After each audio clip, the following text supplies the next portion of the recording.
sure it's only the 4th of June? Mate, I've told you 3 times now. I just paid my rent early. Oh, outrageous. The landlord. Oh, I thought I was paying on time this morning, 5th of June. I was all like proud of myself. They're going to get a shock. They're going to send it back thinking I've made a mistake. Good morning, everybody. It's Trade Live with IG. It is apparently the 4th of June.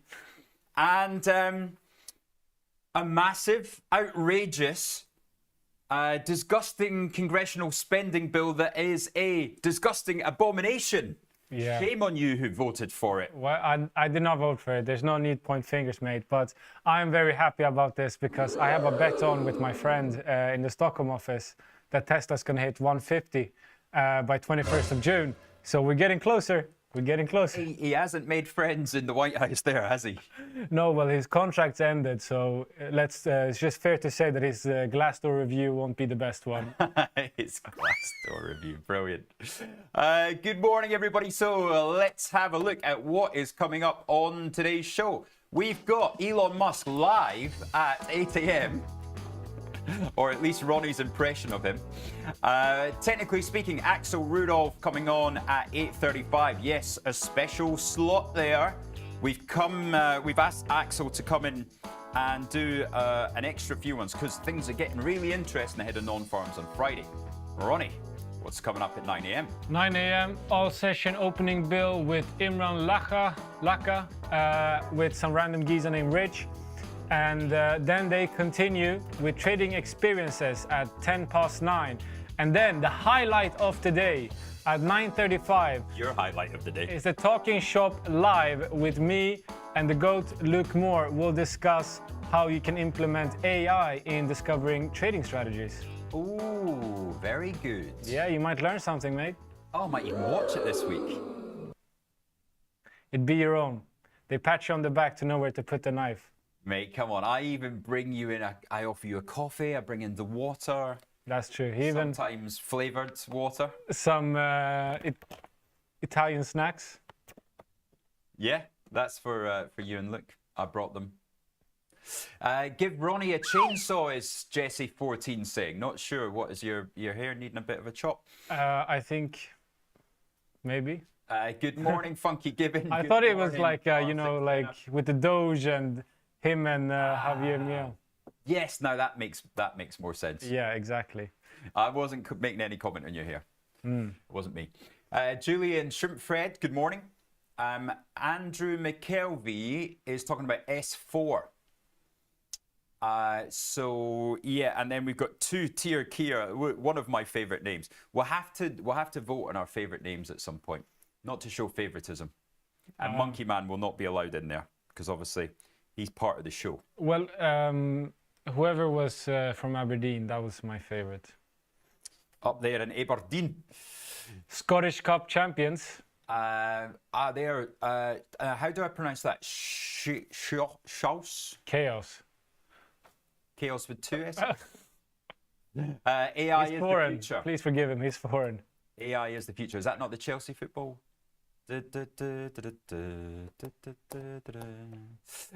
Right, if you are new to the channel, please give us a subscribe. We're on 873. We've got Rolls Royce in our sights. We're almost there.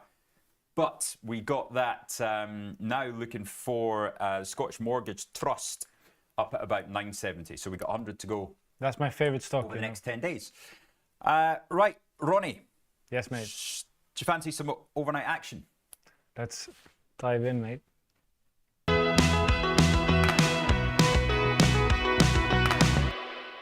Good, right, since Monkey Man has got the kettle on, I've got my my non-branded mug this morning.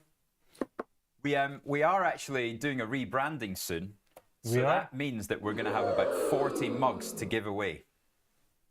There you go, you heard it here. So like and subscribe to be part of the people that might win a free mug.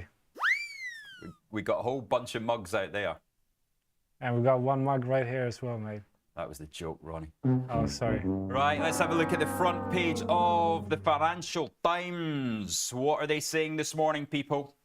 Europe confronts Trump's triple threat on Ukraine, NATO, and trade. So yeah, he's fighting with both Yeah, well, at the moment, isn't he? yeah, well, it's not this sort of, wasn't it the first day that he was gonna create peace between Ukraine and Russia? Yeah, on day one. On day one, amongst 165 other things. But yeah, that's not really going well. How long did the first day's peace talks last? About 1 hour? A couple of days ago, yeah. Yeah, and then they've just bombed the bridge between Ukraine and Crimea today overnight. So yeah, look, going very There was well. something else last night, was there? Yeah, they bombed the bridge that they built to Crimea. Bombed that one. Right. Yep, so there we go. Now, of course, this is on a big day for Europe because yesterday's inflation number came in light. Yeah. Under target, 1.9% on the European Eurozone inflation number. The expectation was 2.1. Even the core was better. The core was 2.3 against a 2.5 expectation. So they're doing it. They're actually winning the inflation war. Is it safe to say that the battle is won? Or the war? I think, to be honest, I think in Europe it probably is because the currency is now annualizing at a much higher rate. Yeah. So you've got that tailwind behind you as well for the fight. Yeah, it's been quite extraordinary how the Europe's handled it compared to the US. It's always been sort of the Fed cuts, the ECB cuts, and sort of vice versa. But they've done their own sort of thing now, and it's gone really well for Europe. And we're seeing a big sort of shift towards client sentiment and trading towards European equities. Right, so Ronnie, hang on, sorry. Guys, we've said chart off 3 times now, as well as as soon as producer Phil leaves, they just put their feet up. Put Killer Cam in charge, that's what happens, mate. There we go. Beautiful Ronnie is back in the house. How are we going to get his Hinge profile out there if you have a newspaper all over his face? A newspaper? Oh, right. Sorry, I'm a bit... I've only from the gym this morning, are we? Only had 2 cups of coffee this morning. Go on. You were saying? The fight against inflation is won. As I was saying, Europe's done much better than the US in terms of, and the UK in terms of fighting inflation. And one thing that we've seen from sort of MSCI index and the flow there is that there's more flow away from the Americas on towards sort of global holdings as well as European equities has done really well. Yeah. And we've also seen a big, I've noticed a big client sentiment in clients picking up more European equities. Really? Yeah. So it's that noticeable? Yeah. So there's like I have a lot of when clients call in and trading, usually it's American equities that's of interest or British, but I've seen a big uptick in European ones. Give us some names. Well, so there's been a lot of talk about the European defense names. Okay. So those have been the main popular ones. Right. But so overall, it's a lot of focus towards the defensive sector of Europe because there is a strong sort of holding in those sort of companies there. True. Great. Excellent, that's good to know. Right, overnight moves then. Let's see, we've got the NASDAQ was up 80 basis points. Remember yesterday, we saw the S&P 500 down to 5,906 at one point. So we're now 63 points higher, thanks to that rally intraday yesterday. You had an option bet on for the US 500, didn't you? Not yesterday. Not yesterday. Yeah, not yesterday. We just bought futures yesterday. Oh, okay. Yeah, that was, and then even the FTSE's managed a 30-point rally, 34 points from where we saw it go down yesterday on no news. It was such a nothing story. The banks led yesterday's rally. Home Depot helped the Dow. So if we just want to take a quick look at the top stocks of the day. There we go. Wells Fargo at the top. Broadcom up 3.3. Nvidia back above 140. So that's back to the level we saw after the numbers. And then, yeah, even, just a whole bunch of names up to between 2 and 3%, like Intel, Airbnb, AMD. Yeah, strong. Nike up 1.4. Like Nike. You and I both like Nike. But yeah, what's a bit surprising to me is General Motors up close to 3%. Yeah. I mean, they've had quite a tough period, the whole sector. So it's going to be interesting to see if they can keep the momentum going. Yeah, let's just have a quick look at the chart on that one. I haven't looked at GM for a while, actually. Yeah. Look at that. Considering all the tariffs and everything, then yeah, it's all right, isn't it? Don't call a comeback.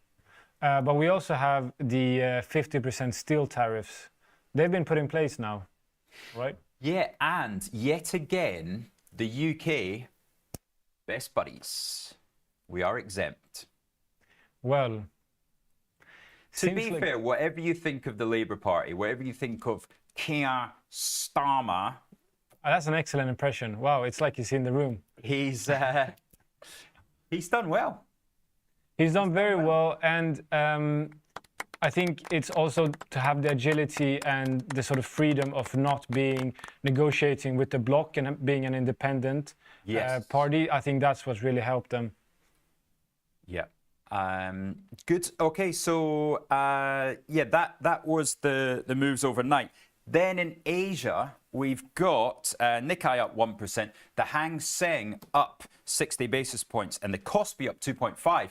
And we're just getting headlines that the Chinese airlines are considering a mammoth order with Airbus.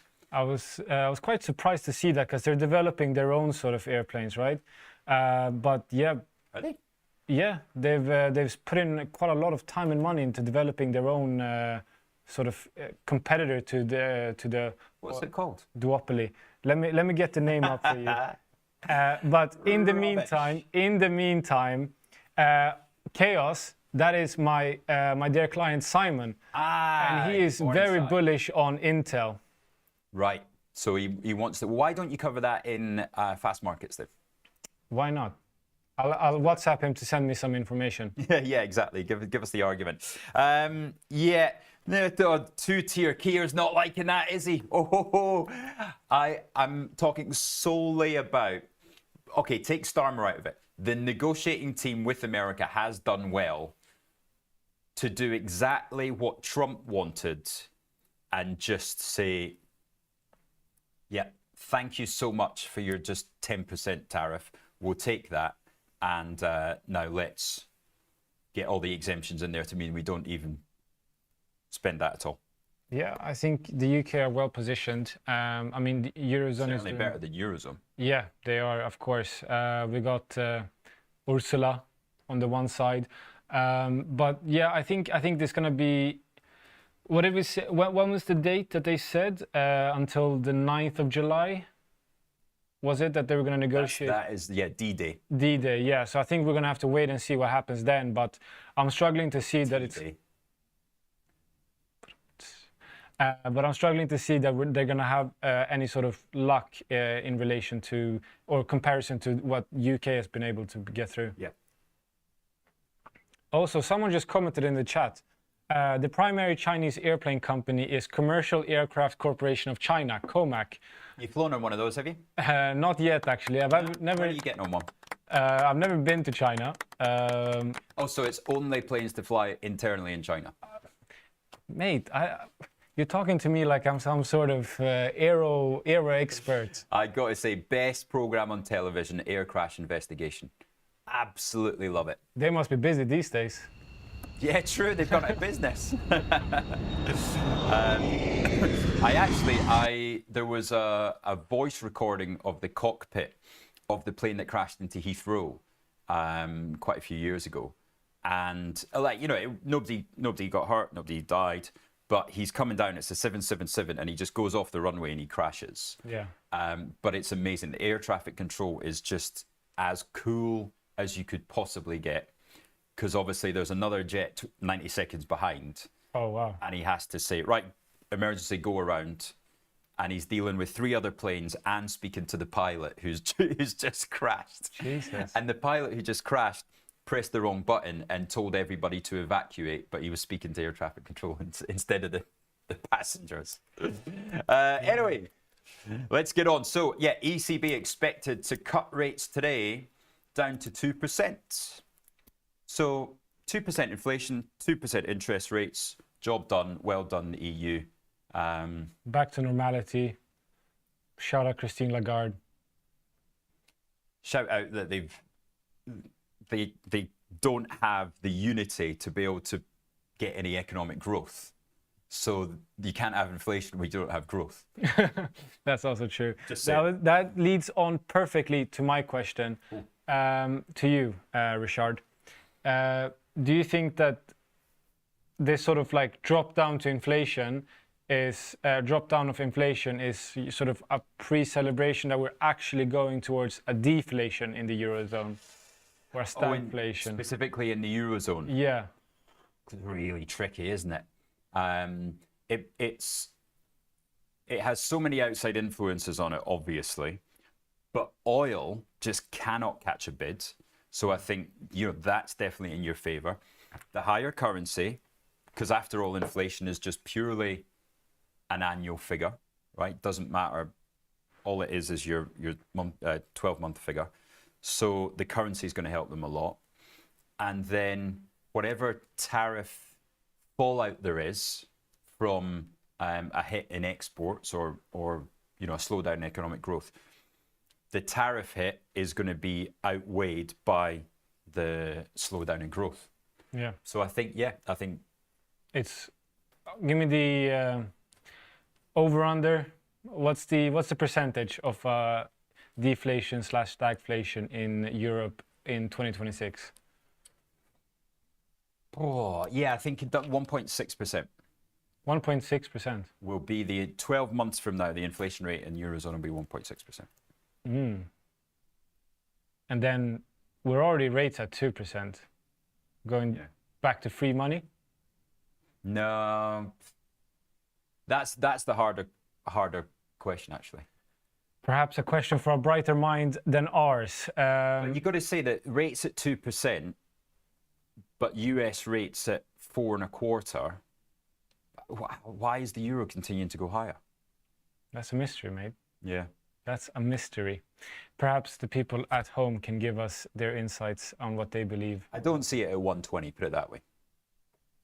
No, I think that's a bit of a stretch. And then if you want a closer tie, Euro GBP. I actually haven't looked at that for, where is our Euro GBP on our currencies? Here we go. So that is about 18 months. Yeah, it's not, to be honest, I mean, that's only about a 3% range, isn't it? 3 to 4% range. So it is fairly, it behaves itself, doesn't it? Good boy. Good stuff. Right, date number 4. Yeah, very nice, very nice. Date number 5? It's coming next week. 5 and 6 planned for next week. What's she away on holiday or something? Work trip, actually. Oh, right. Yeah. What area? I won't ask who she works for. What area of work does she? American tech firm. Really? Yeah. Oh, here we go. Ronnie's about to actually get some value added. Yeah. I'm thinking about the stay-at-home husband life.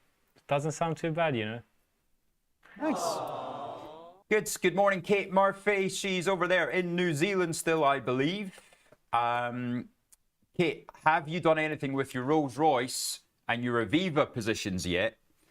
Vastly overweighted in 3 stocks.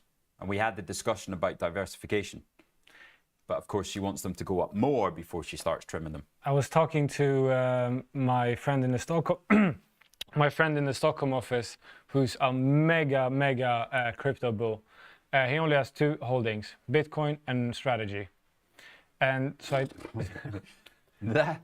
Not diversification? Yeah. So just a fair warning. What I'm about to say are his words, not mine. I do not sort of express any sort of support of this.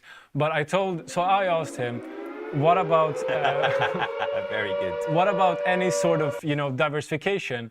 and he told me diversification is selling the winner to buy the loser, which I don't agree with. So, lesson of the day is don't be like my friend in the Stockholm office, diversify, and allow your portfolio to be... It does come from Buffett, you know. Is it? Buffett says, what's the point in having any more than 10 to 15 stocks? Because you want to have your high conviction positions. So the 16th idea, is that really as good as the top 5 ideas? Is your 20th idea as good? So I set my limit around about 16, the same number of pieces on a chessboard. Absolutely. But there's a bit of a difference between having 15 different stocks and than having 2 stocks that does the same thing. Right, talking about MicroStrategy, let's have a quick look at the Smarter Web Company. What's that been doing? Well, it's consolidating. We did say above £1, it was looking a little bit perhaps ahead of itself. It's come back down. It's behaved itself around the 84 pence level. However, the American listing went live last night. Yes, they've already got an American listing. This is an interesting one to watch at 8 p.m. because the Smarter Web Company in America last night was up 63%. Blimey. So it shouldn't be up 63% today, I don't think, because it was light volume. I'll get the ticker for you and I'll show you so you can all follow it. But, you know, I wouldn't be completely surprised to see it back above £1 this morning. And very, very nice that you brought that up, because I actually, by accident, fell into another company. I posted in the chat, Microcloud Hologram Inc. So a client calls in and he says, why can't I sell my position? And I see that trading is halted. Oh. So I scooch over, you know, like a true financer. I got my Bluetooth headphones with the client, maximizing shareholder value and value generation for the client. Scooch over to the Bloomberg. I go at holo.o and I press CN, company news, and I see trading halted due to upside volatility. They've just bought $200 million worth of Bitcoin. So if you feel that you've missed a train on SWC or strategy and you want to explore another option, have a look at Microcloud Hologram Inc. Now, obviously, do your research. I do not endorse them. I'm not paid by them. It's just that if you want to look at another company that's doing the same sort of thing, that's one option. But I don't think they'll be the only one. It feels like everyone and their dog is doing the same strategy nowadays. I don't know what's happened with Trump Media. It was they were meant to raise $2.5 billion, but I haven't actually got in. Maturin got in at 22 pence. No, you didn't. Oh, no, you didn't, Maturin. Oh, lunches on Maturin. Yes. What about me, mate? What about me? In? I think you were off that day. Right, good stuff. So, yeah, we've got about a minute left, but we're going to see, oh dear, Trump, what are you saying now? Yeah, DJT. Trump says China's President Xi is very tough and extremely hard to make a deal with. That's old news, mate. They even had that in the comments when we logged in. What, about half an hour ago? Yeah, get with the program. Old news. I apologize, people. Please have some oversight when you get to that age. You know. Certainly not done anything to the futures anyway, has it? No, but I mean, it's quite big that the guy who describes himself as the best negotiator in the world is saying that Xi is a very tough negotiator. It's a compliment. Yeah, it's a very big compliment. Yeah. But what sort of confidence does that will the market get from Trump saying that? Yeah, true. We got to look at Maturin. No, you're right. 22 pence. 22 pence is far better than any of my entry points. 32 pence, you mean? Do you? He says pence? 22 pounds. So you, mate, chart wasn't even up there. 22 pounds. Yeah. Not yet. Not yet. Right, and we'll have a look. Robinhood, Steve Davies, we'll have a look at Robinhood in fast markets as well. So, 7:55 a.m., go put the kettle on. Hit the subscribe button if you aren't already subscribed. We'll see you in 2 minutes because it's time for Guess the Chart. My favorite segment. Do we know what it is? Producer Phil. What, okay, is it a commodity or an index or a stock? It's a stock. We're back to stock today. Right, here it is. Coming up after the video, chart of the day. Let us know in the chat room which one of you is going to get it first. Let's see, because I beat Luke Moore yesterday. I can't wait. Ready, on your marks, get set, go.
Well done, Davey G.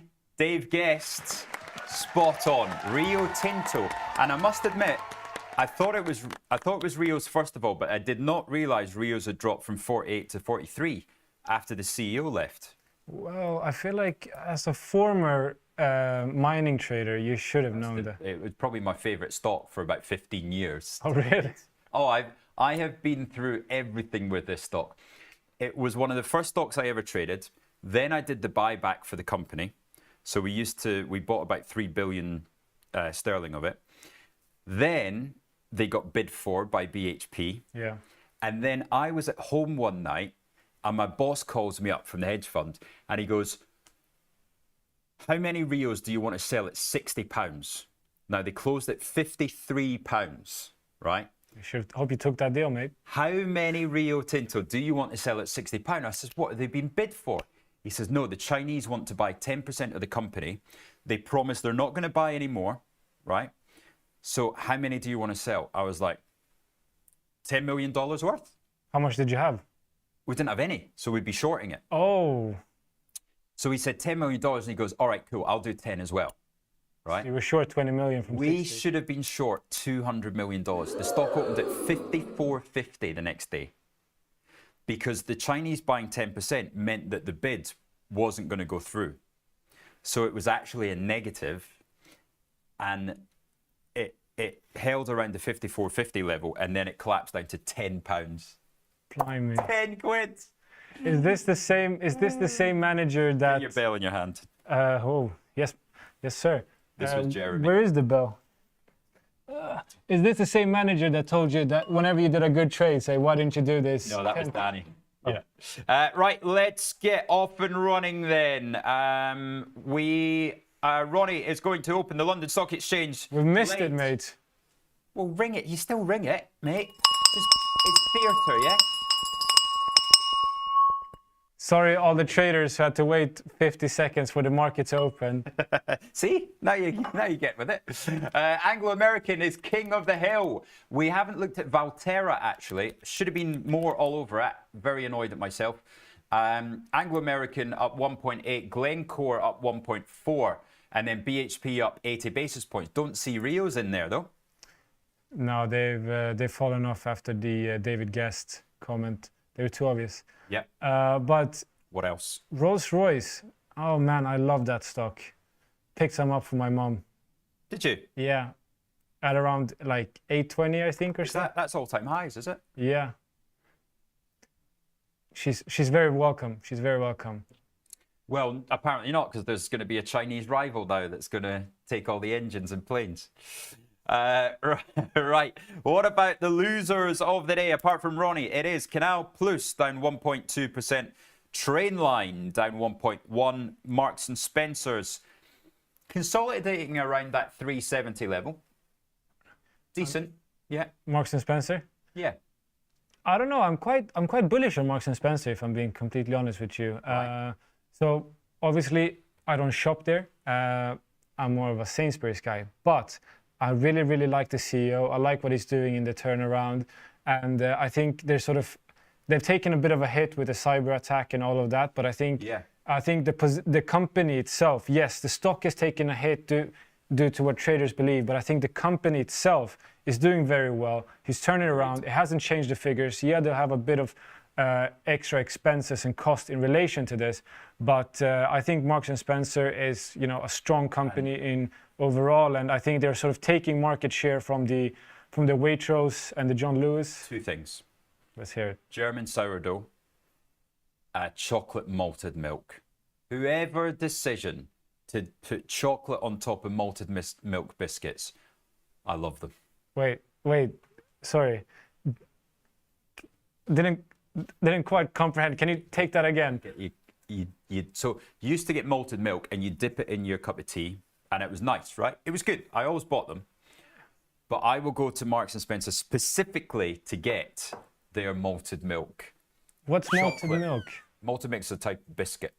Okay. If you think these amarettis are good. Okay, so it's sourdough cookies. No. Two separate things. Okay, sorry. I go to Marks and Spencer's for their sourdough. Yeah. German sourdough. But you stay. And I stay for the malted milk. Right, how has Valterra? Remember, this is Anglo Platinum.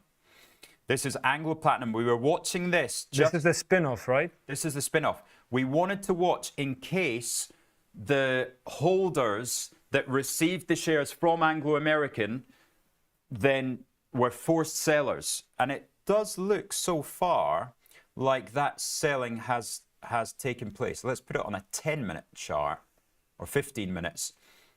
And £29.50 down to £27 is one to keep an eye on. It's perhaps not a no-brainer, but the way to look at it is by checking Impala Platinum against it, because they're very similar businesses. And you can see Impala in the same time period has done roughly the same thing. So not any no-brainer price action there. Since we're on the topic of commodities, Rich. Yes. You know what caught my eye this morning? Oh, hello. Sorry, Ronnie. Just to give one final answer on that. Platinum has gone higher.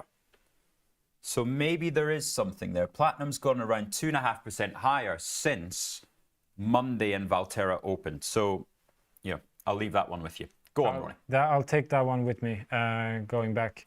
But speaking of commodities, what really caught my eye is Meta signing a 20-year purchase agreement for nuclear energy from a facility in Illinois. Did your girlfriend highlight that one to you? I wish. Is it Meta? Is it not? Is that where she works? No. Oh, that's what you're getting at. No. It's they have an orange logo. That's all I'll tell. EasyJet. Not Timu, as Killer Cam is saying. Right, what am I looking at? I want to put I'm going to put an alert on Valterra for £26. So if the price gets down to £26, then I just want IG to give me a little text message. Let's see, take a small marker. So I'm going to take a small marker position at £26 there, and Ronnie is going to put that on his radar as well, so he can phone me like he did in John Wood. John Wood. Oh, that was a great one. Mate, that was some prime brokerage. Boom. Still, I actually do owe you a lunch for that one. Yeah. It's great. But I owe you a lunch for gold hitting 350 or 3,500. Yeah. Let's just call it even, mate. Let's call the whole thing off. ITM still motoring, Andrew McKelvey. Is that right? ITM. Let's have another 6%. Oh my goodness, it is as well. ITM that we spoke about yesterday with that mysterious China deal. Mysterious Asian deal. Up and away. Ronnie, look at this one over the past few days. So, Rich, for someone who's not in the know, can you tell me what is ITM Power and what do they do? Andrew McKelvey's your man there. Okay, Andrew McKelvey, please All over educate me in the it comments. on yesterday's show at, it must have been 70 pence, 72 pence maybe, and now it's 83. Blimey, nice one, Andrew. What else has caught your eye this morning, Richard? Well, I'll tell you, we haven't had a look in Europe yet. We're forgetting our European brethren. So, Rheinmetall, yeah, it's meeting some resistance here, isn't it? It went above 1,900 euros and it didn't stay there for long. Yeah, I mean, I think Rheinmetall is. It's how long's that chain been going? I mean, No, it's a defense company. No, I know things I do for this company. What I meant was the Rheinmetall stock train, that it's been going upwards really. I mean, when we started talking about Rheinmetall, well, it was trading at, below €1,000. Yeah, and that was like less than a year ago, and now it's close to, It's up 300% this year. Yeah, insane. So how long can that sort of, how often do you hear of a defensive company jumping like that? We saw that yesterday it was out that NATO are saying that the UK needs to spend 3.5% of their GDP on defense. Mm-hmm. They've ordered 12 shiny submarines, but I just don't see the long-term play here. I want to say that we've hit the top, but then it's going to come up at 2,000 and I'm going to look like a schmuck, which I always do on this show anyways. But, I'm calling the top. Rich, I'm calling the top. On Rheinmetall? Yeah. Whoa, ring the bell. Are you with me? Ring das Bell. Are you with me? Not against you. Okay, that's not very convincing, but it could be worse. I've been so wrong. You don't disagree with me. I do not disagree with you. I've been so wrong on it that I do not have the right to have a view on that stock. Yeah, I mean, I'm torn. I can't say I have a gut feeling that says like you're in the money on this, but yeah. I just can't see it, mate. I can't see it. Angeline in my ear saying, "Oh my God, did Rich just admit he was wrong?" I don't think that happened. Right, Andrew McKelvey, hydrogen electrolyzers is what your ITM is? Hydrogen is something that idealistically I like very much. I think it's a great sort of replacement to electric and whatnot, and the green transition. But hydrogen itself has proven much more difficult and costly to implement, in a practical and large scale. So for me, hydrogen, as much as I would love it to do very well and succeed, I'm struggling to see it having any sort of long-term adaptation. Hydrogen and uranium are two that my science brain is still at school. Yeah. I'm not great on those subjects, but I do know when a theme starts to happen, and that theme of uranium and nuclear is really starting to gather momentum now. I do want to be involved, and I want to have something in my pension. Maybe not a trade, but I want to have something in the pension. What about a spot uranium ETF? Well, it's funny if the guys, watch my screen, they might see that that's exactly what I had up. Oh, it's almost like we finish each other's sentences. That's an interesting chart, isn't it? That is so that is the Global X Uranium ETF. Others are available. Let's have a look back at uranium. What about the actual underlying, the old Sprott? Sprott Physical is not looking as good, actually. The thing with something like uranium, I feel like uranium and hydrogen, it's very much two peas in a pod. I feel like every few years and so it comes out, and like everyone's the themes, yeah. Exactly. It comes out and it's like, oh, now nuclear is the thing, now hydrogen is the thing, this is what's going to replace, this is going to drive the green transition. Yeah. And everyone sort of piles into this long-term play, and then we realize that it's much longer than we expected, and the implementation is not as practical as we expected, and then it sort of comes down, and then we come back to the theme and piles in.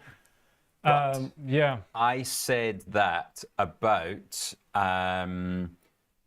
this ETF I was traveling at the time. So 2017, I started looking at, why is that not come up now? Excuse me a second while I find the correct one. Robotics. What was the first robotics ETF? Was it iShares? Oh, mate. Let's see if it's monthly. Yeah, there it is. So 2017, I started looking at this, and it was at $5, and now it's at 15. Not amazing, actually. It's not a great turnaround for 10 years almost. Yeah, three times your money in 8 years. It's good, but the Nasdaq's probably done better. Yeah, I mean, we had 25% years on the Nasdaq leading up. Look, 2017. What do you think the Nasdaq return is? You know what? I don't think it's 300%, if I'm gonna be. No, that's true. For 50, it is. Oh, blimey, it's more than that. It's 400%. I said I definitely think it's gonna be 300. That's what I said, right? Don't gaslight me, Rich. Oh my goodness! I remember sitting in a hostel in Guatemala. Oh, I was sitting in a hostel in Guatemala, and I had my redundancy from Credit Suisse, and I had the cash sitting there, and I think I bought 15,000 of Amazon and 15,000 of Apple. When was this? No, it wasn't Apple. 2017. Oh, mate. And let me guess, you didn't hold on to them. I sold it for like a 15% profit. What's Amazon done since? This is the guy we're learning from. Oh, patience is a virtue, and there it is. Yeah, $40. I bought it and sold it for I'm not gonna. You know what? maximum 50. I can beat that. I'm not gonna mention who it is, but a person on my desk, on the premium desk, they bought Bitcoin at $800, and then sold it at $1,200, saying, "Yeah, made 50%. I'm out of here." Tom Roberts. I think he's told us that story on air before. I have my year-end review coming up, so I'll refrain from answer. Interestingly, Amazon has done exactly what the Nasdaq's done. Exactly. It's gone from 40 to 200, and the Nasdaq's gone from 4,000 to 20,000. So it's percent for percent the same. The dividends might be slightly different, but what has Tesla done in the meantime? Last one on this Tesla, which I did short last night, and I think that has to be one of the quickest returns. Yeah, this stock was up 3% when Elon Musk went head to head with the president. Insane. So I instantly shorted it and bought some puts for Friday. And I'm not so sure about the puts for Friday, but... hey, nice work, Rich. Right, so since 2017, I don't think I'd even heard of Tesla then. 2017. Would you have heard of Tesla? Don't think so.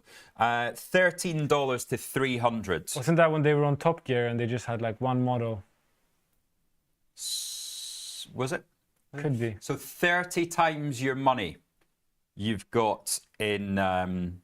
Yeah, but that up and down leading up to now, that probably would have cost you a few years of your life, that stress.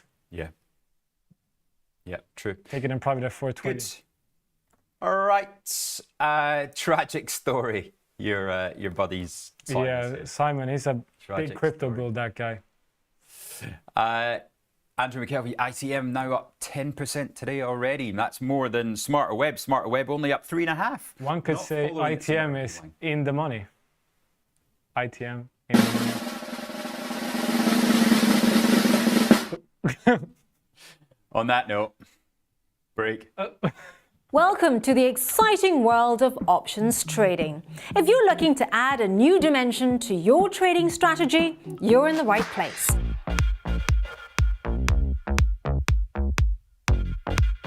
Options trading offers unique benefits that can elevate your investing game.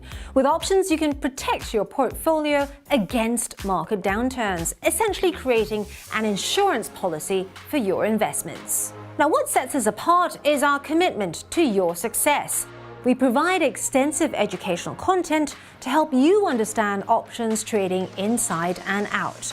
And with our 24-hour servicing, support is always just a call away. But that's not all. Options also allow you to generate income from your existing positions. Strategies like covered calls let you profit even when your stocks aren't making big moves. Options also shine when the market isn't following a clear direction, whether prices are rising, falling, or staying flat. There's always an option strategy you can use to potentially benefit. Now, we offer two ways to trade options: listed options for US shares, ETFs and futures, and over-the-counter options through spread bets and CFDs. Both types give you the ability to take various market positions. So, ready to explore the potential of options trading? Well, open an account today and take your first steps into this dynamic market. Remember, while options trading can be rewarding, it comes with risks. Always trade within your means and never risk more than you can afford to lose.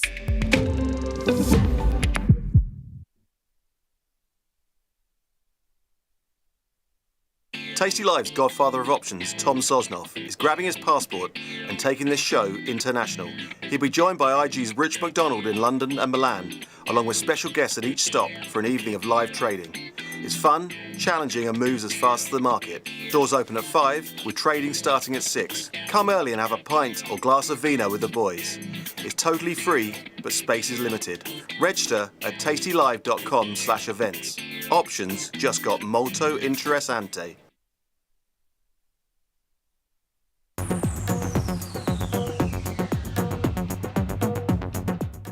Hey, welcome to Fast Markets with myself and Ronnie. Morning to you guys. We're out here. For those of you wondering whether or not we knew that guess the stock, we didn't, because we were here. And if you want to see the behind the scenes, go to my Twitter page, because I've got that up on Twitter.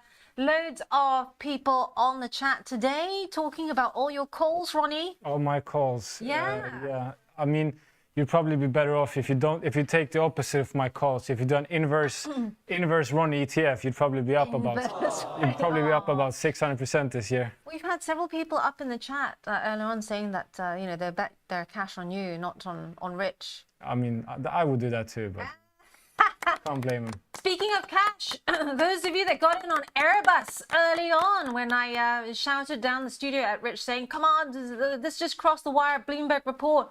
Airbus had a fantastic early start. Let's just whack that up for you right here. There we go. Airbus has come back off a bit now, but it was up as much as, I think it was 4% earlier. But take a look at this. This is the 1 minute chart. Andrew McKelvey, if you're watching this like I was, gave you a shout out on the comments page. They're saying on the minute chart it is slightly turning down, but it is still up a decent 2.8% there. Let's have a look at the daily chart there for you. So it was much higher. I think it was up around almost 3-4% at one point. It is now up at 3. Talking about that, Ronnie, anything else catch your eye this morning before I go on to the other movers? Yeah, I mean, Airbus is definitely, the talk of the day this morning, I have to admit. Your knowledge on COMAC as well. COMAC, yeah. I mean, gotta keep ahead of the game. I'm just saying, like, watch out for COMAC. Chinese airplane manufacturing, it's gonna, come over there. I've seen reviews and also videos of the internal bits of COMAC, and actually it's had good reviews. Exactly. There you guys go. There you guys go. Don't listen to Rich, listen to Ange. Speaking of which, Remy Cointreau, let's move on to drink now, because we always want that first cocktail on the plane, right? Yeah. What is your preferred cocktail when you... 8:22 in the morning. Well, I always have a Bloody Mary or Virgin Mary. I feel like all sort of social norms cease to exist in an airport. But yeah, Remy Cointreau, was it their 2029, 2030 guidance that they pulled? Yeah, I mean, this is the kind of stuff that really moves the market, niche liquor maker pulls their guidance in 5 years. Really got me tingling. What do you think about this, Ange? I think this is a real, I have Diageo, so this is concerning for me. So I've got Diageo on my books, and the fact that it was 3 things. I mean, shares are up, decent 1.8% there. But the fact that they pulled their goals, and they had this, I think they said they were going to have a return to single-digit growth. That was a bit concerning for me. I think there's one way to read into it as a sort of... I'm going to zoom that in for everyone. Whack my screen up there. Yeah, so it says here, would return to mid to single-digit growth during the next financial year. And this in itself, for the outlook, is slightly concerning for me, because this comes at a time when we've already got sluggish growth in China. Yeah. And the US, of course, is a big market for them as well. And that is also, I heard someone recently in the US on the radio saying that consumers there are trying to stretch the dollar, like doing yoga on an oil slick. So that gives... Right. Ronnie doing yoga on an oil slick. So that gives you a good idea of, the kind of brain space and cost cutting. Yeah, I think it's, I think what people are looking at, not just this in isolation, but rather looking at this in a more sort of broader perspective as a market indicator in terms of luxury goods and the Chinese consumer. I mean, the Chinese consumer was a big part of the growth there, as they're big fans of the sort of French liqueurs and nice cognacs. Question is if the world's largest alcohol-consuming nation, India, could perhaps take over and replace that growth. That's right. They are a big growth market. And also, the Indians are starting to really have a taste for expensive wines too. Yeah. Which is incredible. Speaking of which, Remy Cointreau, we checked that out. Trader Friends, Andrew McKelvey, Monkey Man, And Jesse14, that number of the week gift is on its way towards you in Germany. I will not reveal your address, but it is on the way to you. If you guys want to get a prize, do tune in for Friday's number of the week with myself and Chris Beecham.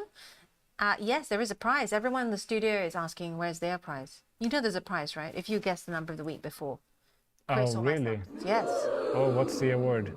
Well, Monkey Man won a collector's item, IG cricket bat. Oh, wow. Monkey Man seems to have a really good streak on guessing. We had, I think it was Andrew on. I had to send an IG mug all the way to the USA. It did arrive, thankfully, in one piece. Steve David saying, if you place an order to buy an Airbus or Boeing plane, when can you expect it to be delivered? Just out of curiosity. Ronnie? Never. I'm hearing on the street that, current delivery times are something crazy, like 2 years onwards. But there's a great backlog, is the mood music. Speaking of mood music, do you like chips? Not the eating sort, but the Infineons and the ST Micros. Let's check on that. Yeah. Some other gainers on fast markets. Infineon up 3.6%. Any of you good trader friends can tell us why, but I'm seeing across the chip space, not just Infineon, but ST Micro as well, heading higher there. Let's have a look at that 4.5% higher. This is the minute chart to show you the price action there. Last time I checked, Ronnie, there wasn't any real reason for this. There doesn't seem to be an indication. You like chips? Your clients trade chip stocks a lot? We're talking about semiconductor chips, right? Not the Mayo. not the Lay's one. Yeah, I mean, we had a couple of clients trading the Nvidia earnings last week. Which was a bit of a nothing burger, some would say. I think we did get quite a solid result. But what caught my eye that day, as we were sort of watching the news to try to get some leaks or so, Trump came out and said, banning the sales to China, chip sales to China. And one company that took a massive hit on that was the American company Synopsys. So I think they dropped about 10% on those news. And just I was looking at their chart, and they were up at beginning of the year they were trading around $513. Now they're at $460. So that's one stock that I've had a look at to see if they can potentially bounce back to see in the sort of chip designing sector.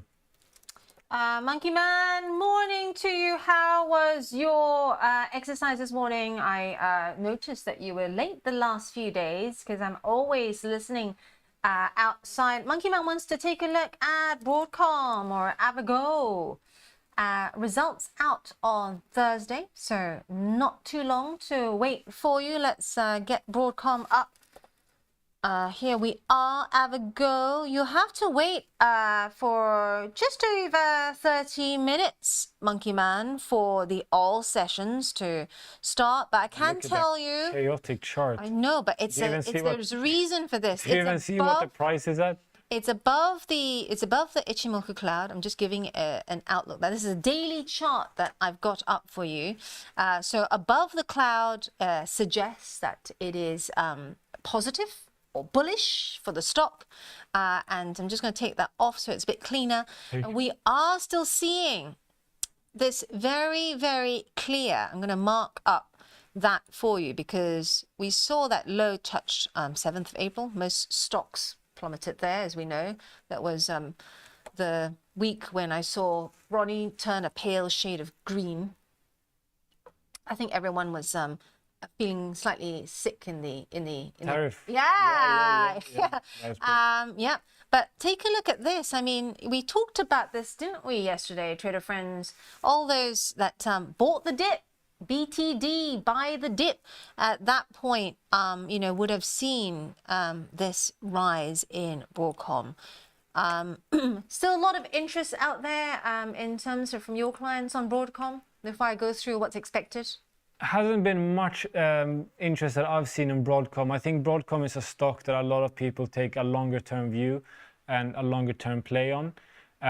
So perhaps, you know, if you're looking to take part of the base rate interest that we're now offering on our investment accounts, you know, Broadcom is a holding for that. I like Broadcom quite a bit as well. I think they're a big player in the sector, and also they've sort of been around for ages, and they have such strong partnerships with the large customers that they have. So Broadcom, I like it, but I'm a bit concerned about what the dependency on those large clients and the Chinese exposure. What's your opinion on it? I like it. I hold Broadcom, and I'm just going to bring you through the numbers. Trader friends, Broadcom expected to post earnings of $1.56 a share, and that'd be like a 20% or so rise in revenues to just under $15 billion. The mean analyst estimate, so I'm looking at LSEG's mean analyst estimate here, is for earnings of $1.56 a share, as I mentioned earlier. But in terms of the current average rating, analyst rating on the shares, it's a buy. And if we were to, you know, filter down the recommendations, 38 strong buy or buy, 4 holds, no sells or strong sells. No. Yeah. Very interesting. Cam, you're talking to me in the ear? Away from the numbers, wanting us to look at HIMS. Let's have a look at HIMS. HIMS is, you know, the sort of telemedicine company. Yeah. I quite like what they've got going on. They've got a sort of, I think the stock's been underappreciated. I think they've got a strong business model in terms of what they're doing with, they've got a handful of products, so hair growth. We know a few people who hair growth and, you know, health in other parts of life, which I'm not going to mention the word. But and then not even 9 a.m. yet. Exactly. That's why I didn't say it. They are strong in that sector. Make of that what you will. If you can't afford oysters as an aphrodisiac, HIMS and have something for you. But they are now looking at sort of as the Novo Nordisk patent on their weight loss drug is coming close to an expiry. We saw Hikma Pharmaceuticals doing something similar, but what Hims and Hers are looking to do is to develop their own generic sort of off-brand weight loss drugs, or not develop, but, you know, sell a sort of cheaper version of it. So I think that's something that's really, really interesting. And if you can get a bunch of if they already have a strong consumer base buying their products there, and then you can have a look at that. So I think the growth potential for Hims and Hers is very, very strong. Something I'd look for in my ISA rather than my spread bet, however. Yeah, and talking about this, away from numbers, I know Monkey Man also looks at Hims and Hers. I am, like Ronnie, really excited about this because pay attention to the growth, especially in... No pun intended in terms of growth, no. Yeah, it's a hard one to call. No. Look out for Zava, Z-A-V-A, because you get the heads up here. No pun intended either. The heads up here. Look out for Zava because they have said they'll acquire this London-based company. And also, Hims and Hers looking to launch big time in Germany and France and Ireland. And on that note, stay where you are because we've got Axel coming up next with technical analysis. Watch Trade Live with IG weekdays from 7:30 a.m. on our brand new YouTube channel at Trade Live with IG. As well as the live show on our new YouTube, you will find our full beginner's course to trading options, daily YouTube shorts of all the action that happens after the show is finished, and Trade of the Week and Psychology of Markets. And don't forget to hit those like and subscribe buttons for more exclusive trading content. There are certain things in our daily lives that everyone has a view on, like your favourite clothing brands, supermarkets, or even which airlines to fly with. Maybe you're loyal to EasyJet and you think British Airways seats are too expensive. Or you'll never shop at Tesco's again because Marks & Spencer's food offering has won you over.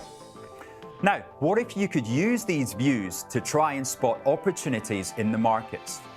Let's talk about pair trading. It's a way to trade that focuses on the share price relationship between two similar stocks rather than taking a view on the market as a whole. Here's how it works. Take Nike and Adidas, for example. Now, some people think that Nike has gone out of fashion recently, but maybe you believe in a brand recovery over the medium term. On the other hand, Adidas Samba and Spezial shoes have been incredibly popular recently. But have sales peaked with this trend? As a trader, you could go long on Nike, expecting its share price to rebound over the coming months. Also, alongside that, you could go short on Adidas, expecting it to cool off after its big run in the last 12 months. It all depends on how you would like to express your own personal view on two companies. But keep in mind how quickly trends can shift. Remember when Under Armour rose to popularity fast, along with its share price. But then they spent most of their profits on celebrity partnerships and their share price performance flopped. Now, this doesn't just apply to clothing brands. Think of Tesco's and Sainsbury's in the supermarket space. Two companies that often move together. Now, if one outperforms the other unexpectedly, pair trading could let you capitalize on what could be a short-term difference. Because the beauty of pair trading is that it's market neutral. If the whole market drops, as long as the gap between your chosen pair narrows, you could still see an opportunity. But don't forget, always research why prices are diverging so you're not caught out by unexpected trends or their financial results. Do you want to give pair trading a try? Start simple. Test it out on a demo account first. It's a great way to learn the strategy without taking on real risk. And on IG's platform, you can explore similar trades easily with access to the tools that you need and further education on the IG Academy.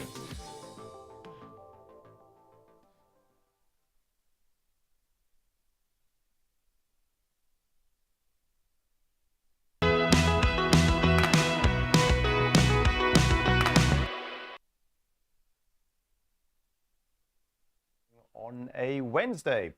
So today I'm going to talk about charts again. If you have any questions to do with technical analysis with regards to indicators or how to analyze charts, how to come up with targets, etc., this is the show for you. I'm also happy to discuss what you're looking at and see whether I can help you with regards to your analysis.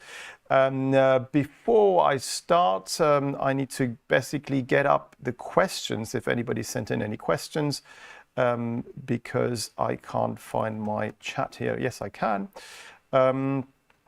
Basically, the first question is on the S&P 500. Well, basically, it's going up. I mean, earlier this morning, you could have thought that because of President Trump doubling his 25% tariff on steel and aluminium for most countries except the United Kingdom, which is still in the process of trying to thrash out a trade deal with the US, that equity market should go down. But actually, the fact that there are rumors now that President Trump is going to speak to the Chinese leader Xi Jinping led to hopes of an agreement being found soon, and therefore equity market sentiment is still bullish. And you can see that on the S&P 500 chart here.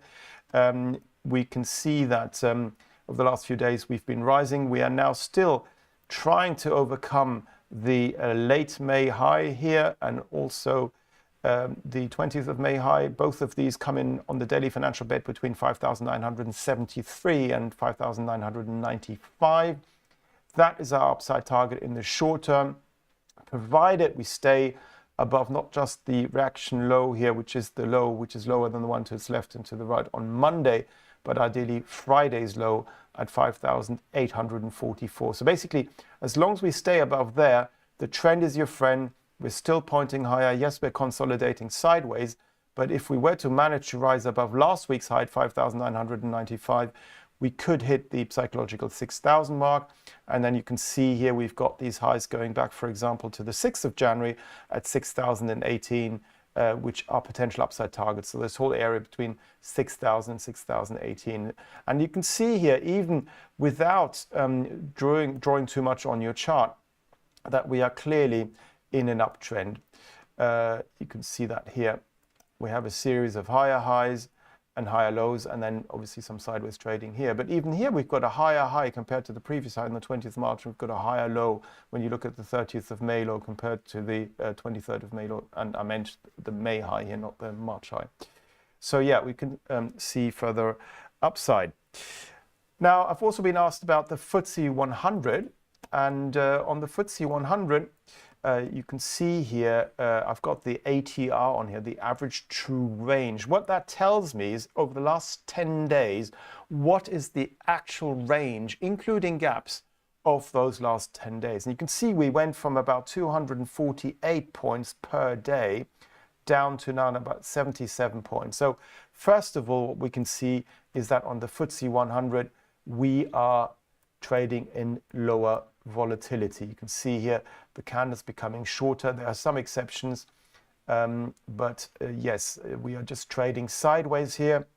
Now, the trend is still pointing higher. As far as I know, I think we're up about 3.5% year to date.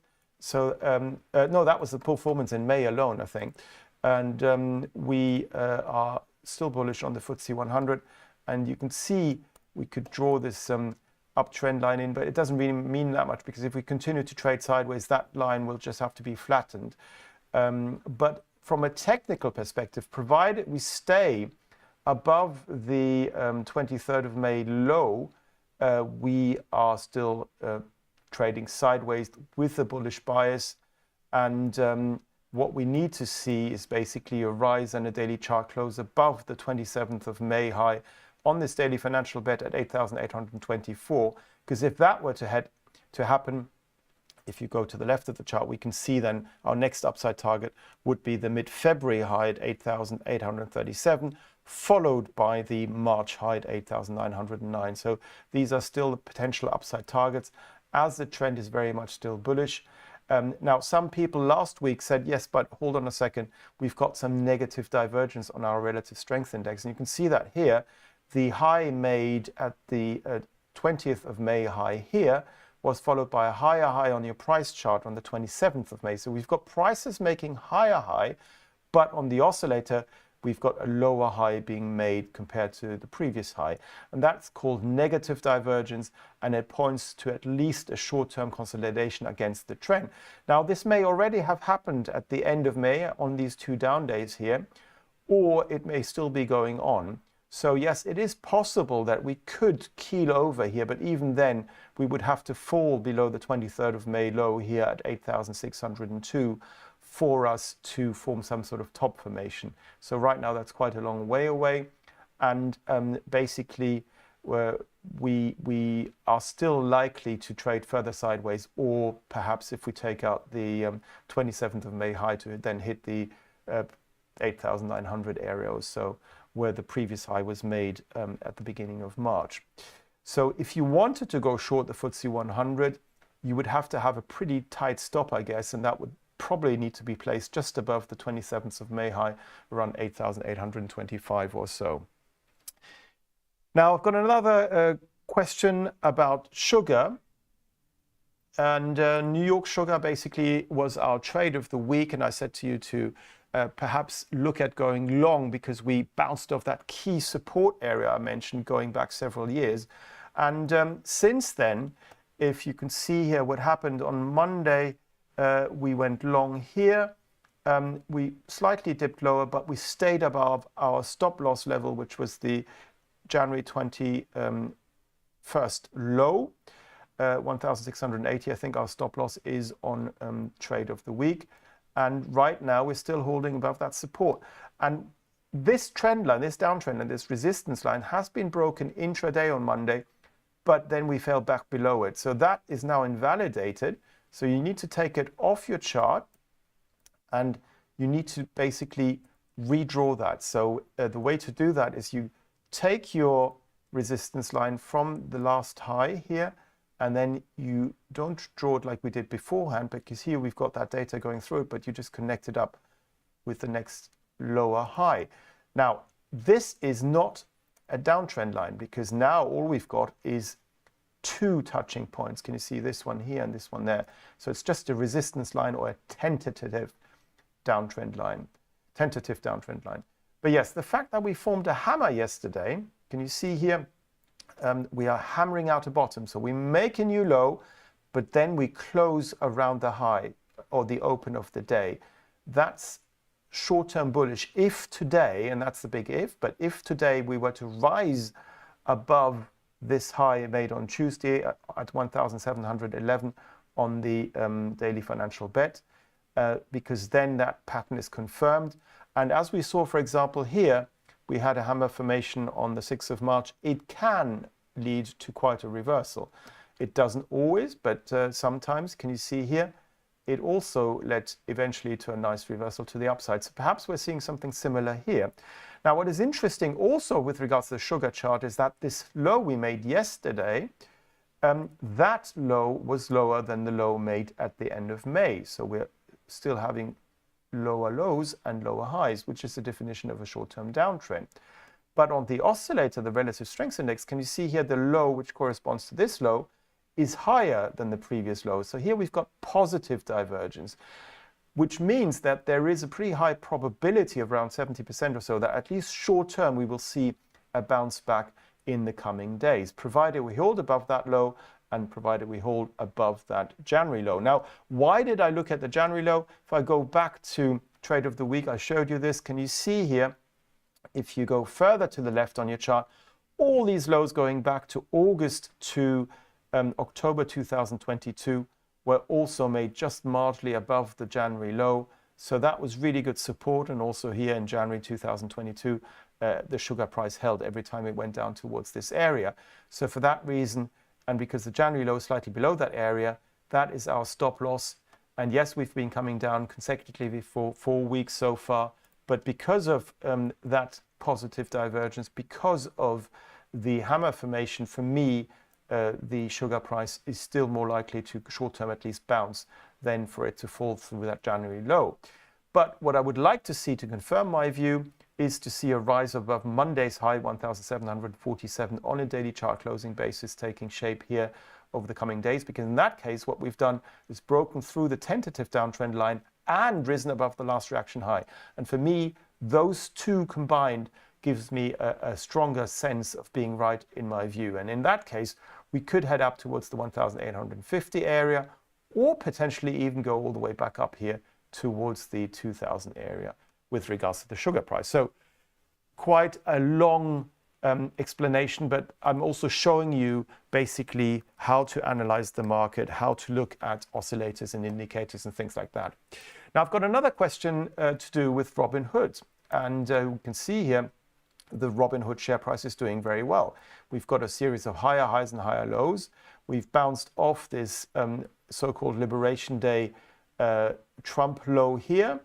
And we are now trading above and closed above the high seen back in mid-February, all of which is bullish. Now, if we go to a longer term time frame, because I always try to find the longest term time frame possible, we can see here that we're heading on the monthly chart back towards the all-time highs seen in August of 2021.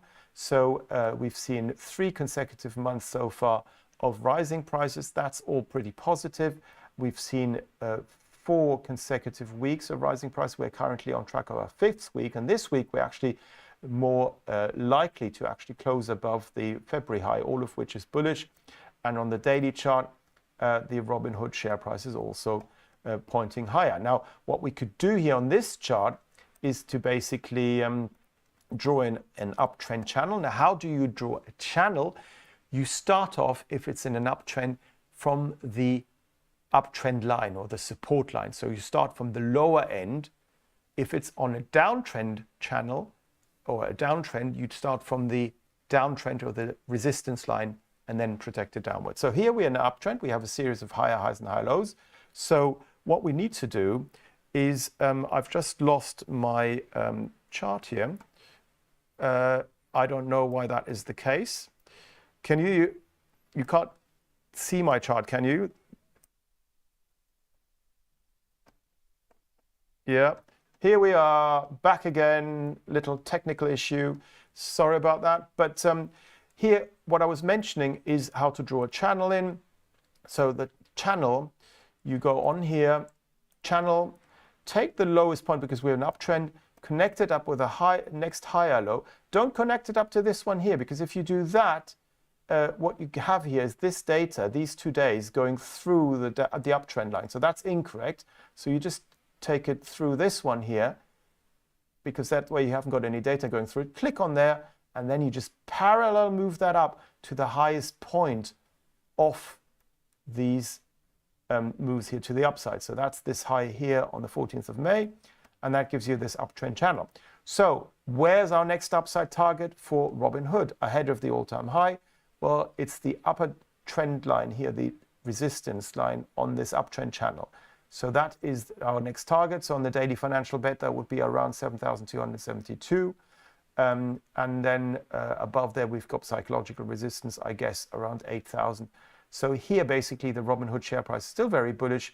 And for me, provided we stay above not the first reaction low, which is this one here, where a low is made on the candle, which is lower than the one to the left and to the right, but the second lower one, which is this one here, that would be my stop loss. So that's the low seen on the 23rd of May at 6,198. As long as we stay above here, we should continue to head higher towards the 8,000 area.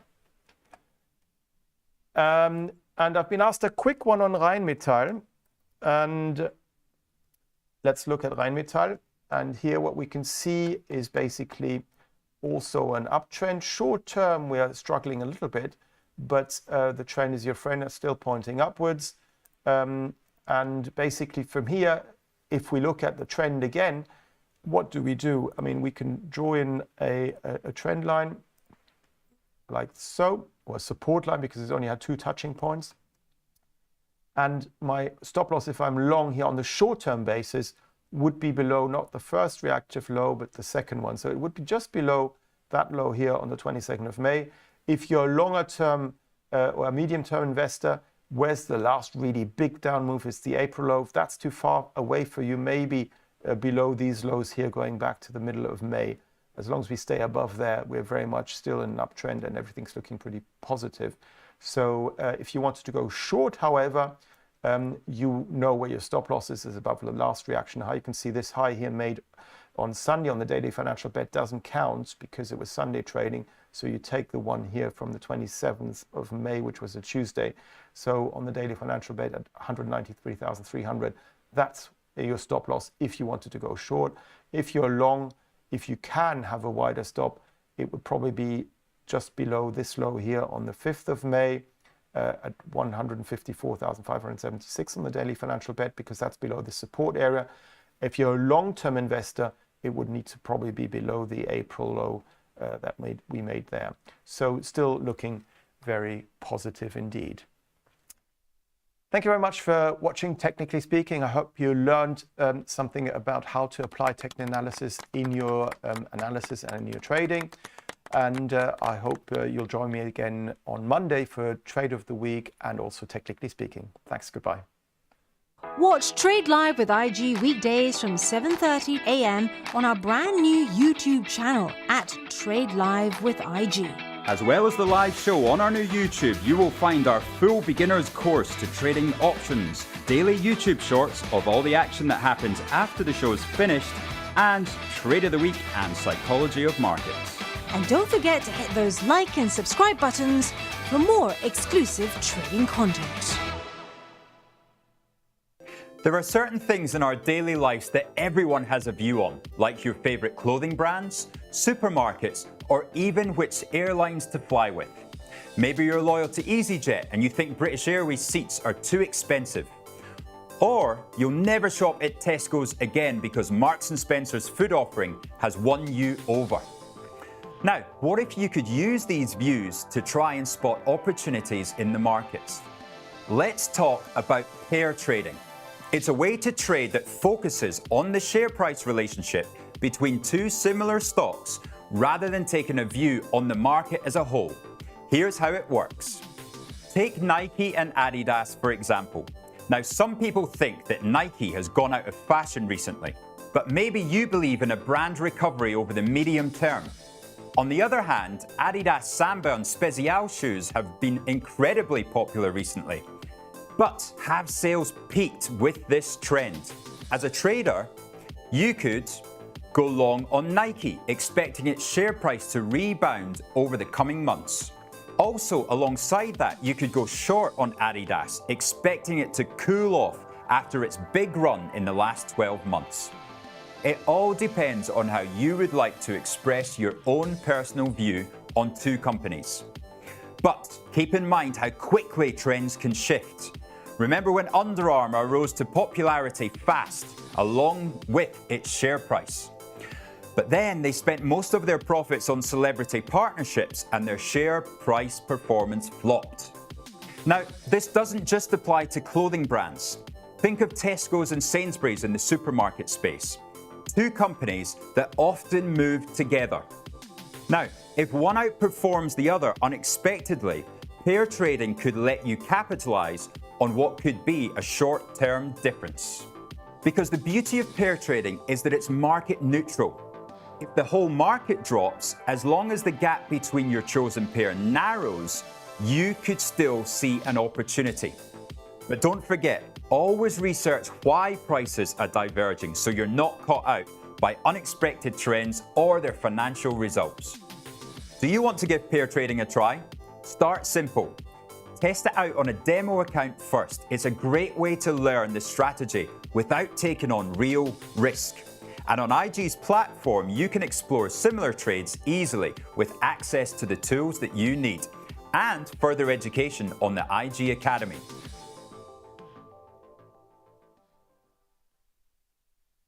Tasty Live's godfather of options, Tom Sosnoff, is grabbing his passport and taking this show international.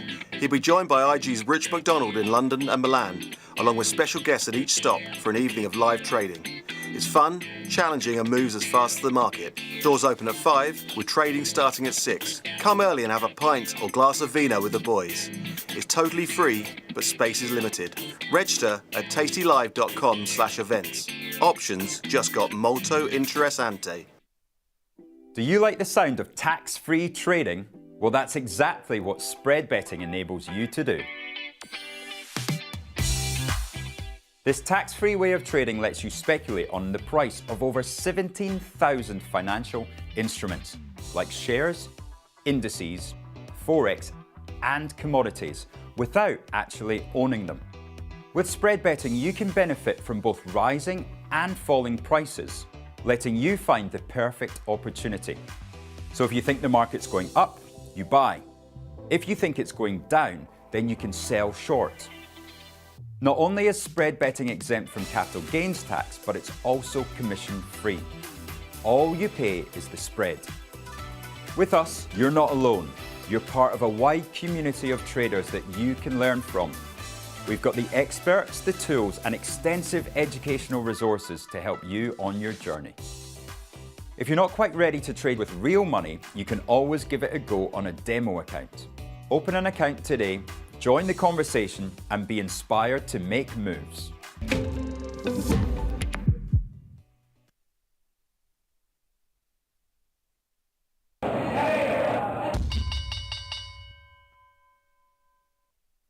Welcome back, everybody. I am very happy to have Imran Laka back in the seat. How you doing, pal? I'm good. Good to see you, man. So those of you that haven't seen Imran on here before, this is the man that taught me options. 20 years ago, we worked together at Credit Suisse before you went on to bigger, somewhat better things. We're both a bit grayer since then, right? Oh yeah, a bit slower, but just as hyped about the markets. Exactly. And that's the fantastic thing, is we both share this love and passion for what we do for trading. And Imran especially being an options expert, we're going to get on to some really meaty stuff of what his latest ideas are. First of all, we are going to take a look at the all sessions open. So we're about to have that 9 a.m. bell in 3 seconds. All the US names are off and running. There we go. Wells Fargo up. That might just be a... Oh, CrowdStrike down 7% on numbers, Imran. Woohoo! That was what the expected move. Probably must be about that for that sort of stock, I would guess. Yeah, and probably a bigger expected move, to be honest. I don't know. I didn't check it. It's not a name I trade, really. No, I only started trading it when, of course, it had the big outage last year. But wow, has it recovered from that?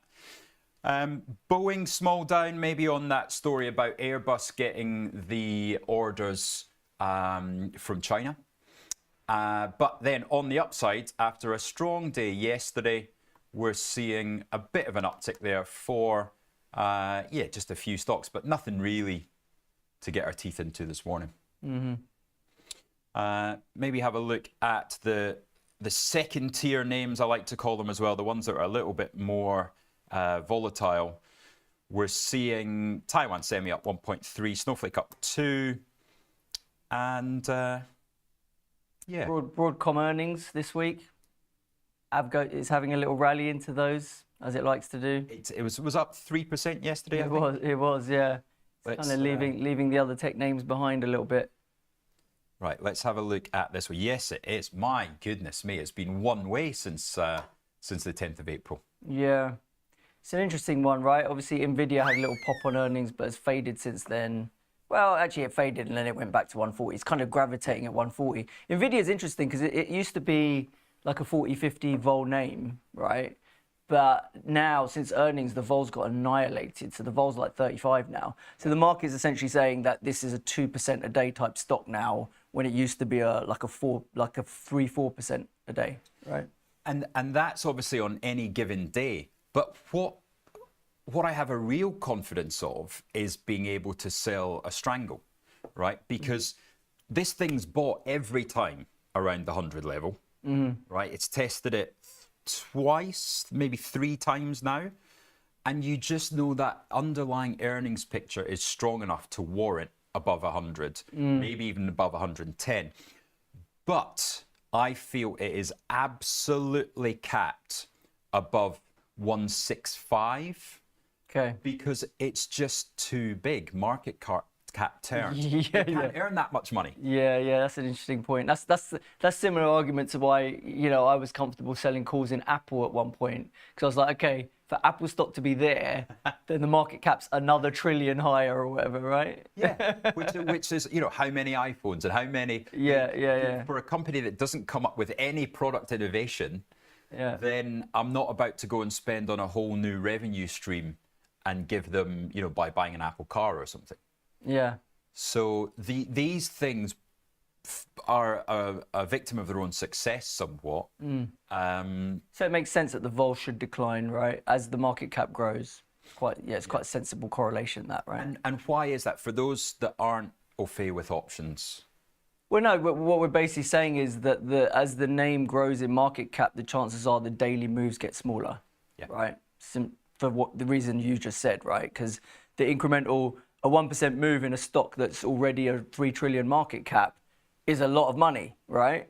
So it's going to be harder to push that stock multiple percent because it's just too big a change in valuation of it, right? That's right. And it's, I guess to follow the next 20-minute discussion, it's, I am getting slated in the comments here. Monkey Man, why does he look younger than you if you've worked together for 20 years?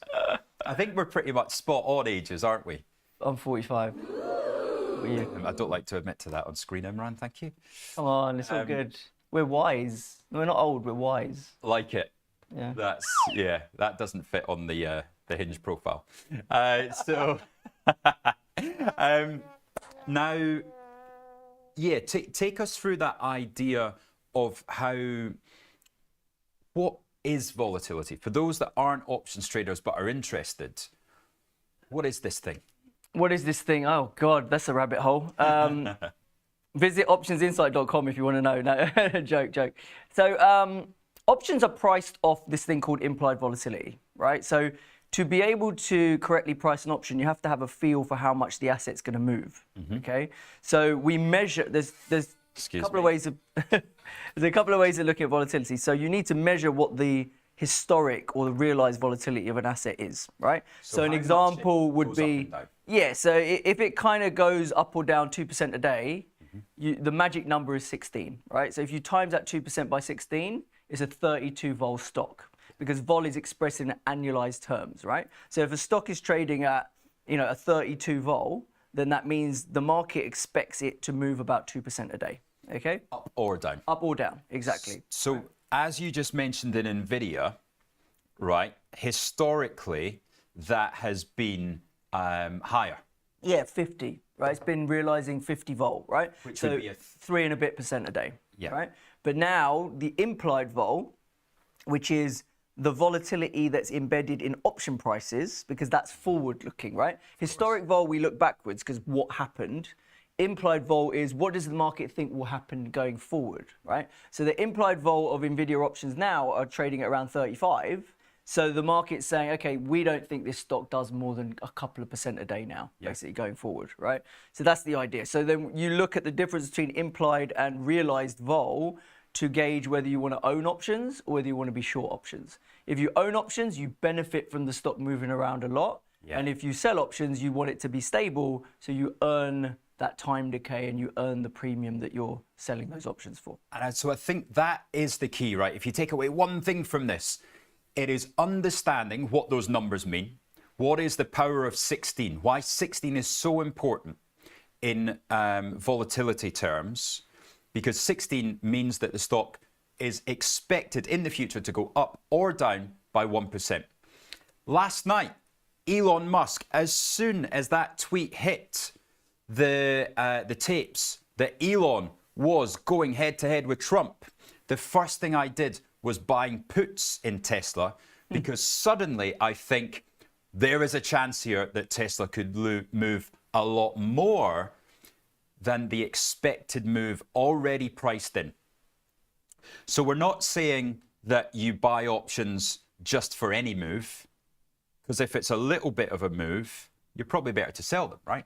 Yeah, and remember, it's also whether you're buying options naked or whether you're buying options with a delta hedge, right? So when I just described that volatility, that's all on the premise that you're buying or selling options delta neutral, right? Which means you're trading stock against your option to turn it into a volatility trade, right? You probably just bought puts naked because you saw that headline and said, okay, the bromance is over, maybe Tesla sells off a bit. So then you bought naked puts. When you're buying naked puts, you're taking a view on volatility, but you're also just taking a short delta view as well, right? And us as retail traders, usually we're going to be using options to express directional views more than just volatility views. The volatility is like a bonus, basically, right? Yeah. Excellent. That's a good way to think about it. Brilliant. Okay, so, right, let's delve into trading experiences with Imran Laka.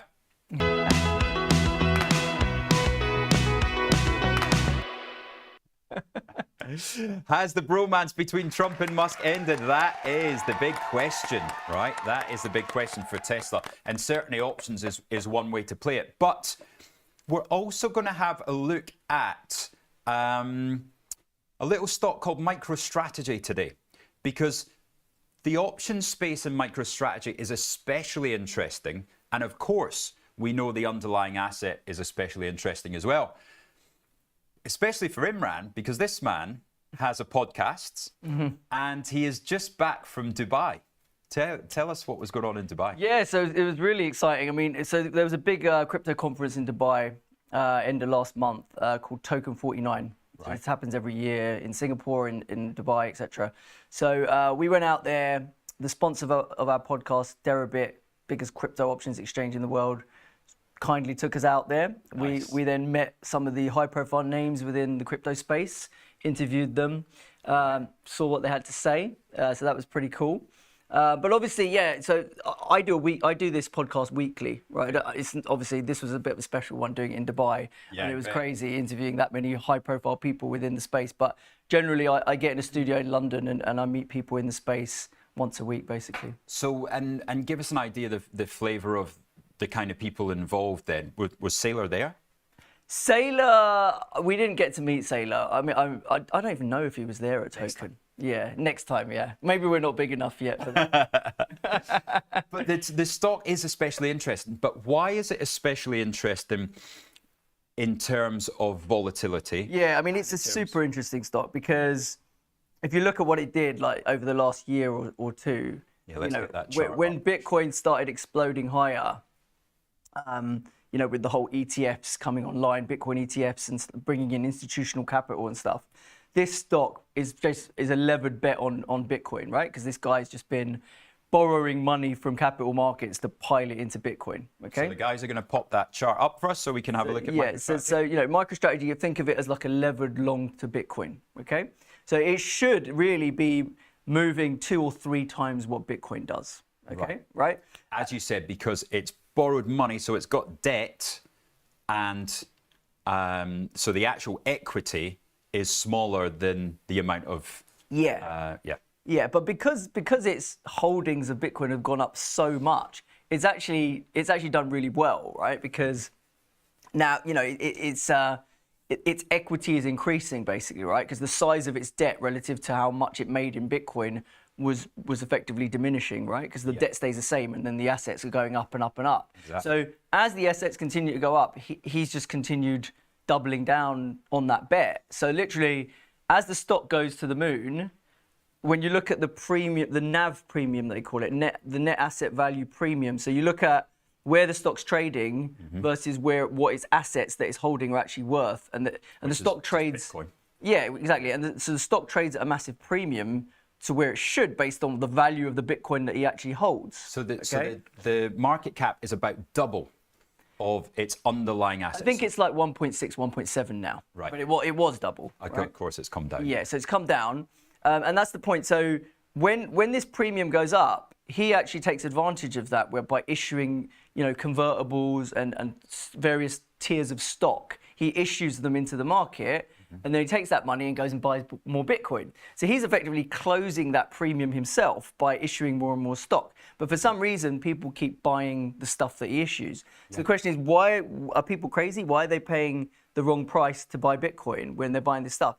And the logic is that the convertible bonds that he issues are not just a pure long play. They're not a beta play on crypto, right? People aren't buying those to participate in Bitcoin upside, right? Why are they buying them then? They're buying them to arbitrage the volatility, okay? Right. So when you're a convert trader, if you're a convertible hedge fund and someone issues a convert, the value of that convert to you is very much a function of what the embedded optionality is in that convert. Okay. So a normal bond, i.e. you get your money back, is the debt, but on top of that, there's this. There's a call option, right? So with a convertible bond, there's like a call option on the stock, on the underlying, okay? So if you buy a convertible bond, you're essentially buying a bond plus a call option. So the price you pay for that convert is going to depend on the value of that embedded call option, okay? And the value of that embedded call option is going to go up or down depending on the volatility of the stock. So MicroStrategy being a crazy volatile stock means that it's quite attractive to own a convertible as long as the volatility, the implied volatility of that call option in the convertible isn't too expensive. You're getting quite cheap volatility that you can trade, basically. Yeah. Right? So that was why there was like endless demand to take up these converts. It wasn't like people were saying, because you look at it and the coupons are 0. So you're saying, why the hell are people letting Saylor borrow money for a 0 coupon? At face value, it doesn't make any sense. Yeah. But it's because the way he's priced it in the convertible is such that people are getting access to MicroStrategy vol at some cheap number, like 50 or 60 or something, right, when it was realizing double that. It was realizing 120, okay? So the stock is very volatile, but he is offering them an Cheap option volatility, yeah. here when they think that they can buy and sell and buy and sell. Correct. So the realized vol they think they can capture is higher than the implied vol that they're getting the convert at, basically. Yeah. Right? Now, if you do too much of that, Which is what I think he's done. right, Right? Then what's happened is he's flooded the market in MicroStrategy vol, it seems. And the reason we say that is because if you look at what MicroStrategy vol's done in the last couple of months, it has completely crashed, both in implied terms and in realized terms. And here we can see, using the Tasty platform, you can have a look at this thing called IV rank. And that is a measure of how MicroStrategy volatility is relative to its own volatility of the past 12 months. And that is out of 100, and it's right down at 11. So that's exactly as Imran says. This thing, the realized vol, is trading The implied. lower. Sorry, the implied vol is much lower, and we can see that it's down to around about 60. Yes, between 60 and 70. Yeah. So now it's like, it almost feels as though the kind of grind higher in Bitcoin is, you know, as people, obviously all these institutions, all these other corporates are now coming in and copying the Saylor strategy. Yeah. And they're switching their treasuries into Bitcoin and stuff. So you've got this slow grind up in Bitcoin, and even dips in Bitcoin are getting bought by these treasuries. So it's like a dampening, the flow, and what he's doing is dampening the downside vol of Bitcoin, okay? Right. And then that in itself means that the MicroStrategy stock becomes less volatile. Yeah. Then on top of that, the entire street is getting long MicroStrategy vol via all these converts, and they're delta hedging it every day. So that becomes a vol suppressor as well. So it's kind of like it's sucking all the vol out of the stock, basically, which is really, really strange. Let's touch on that, because this is really interesting, even for those of you that have got no interest in options, but you do trade MicroStrategy.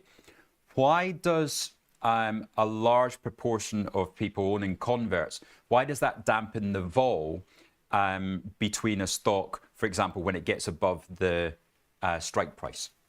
It's because they're gamma hedging it, right? So options have this thing called gamma. Right, and gamma just means that the delta of an option changes when the asset price changes. Okay, so when you're a vol trader and you want to neutralize your directional exposure and you're just trading volatility, you take an option and then you trade the right amount of stock against it to be delta neutral. You're basically fine tweaking every day, aren't you? Yes, and then when the asset moves, the delta hedge that you put on is no longer correct, because the delta of the option's changed, because it's a dynamic thing, because it has gamma, right?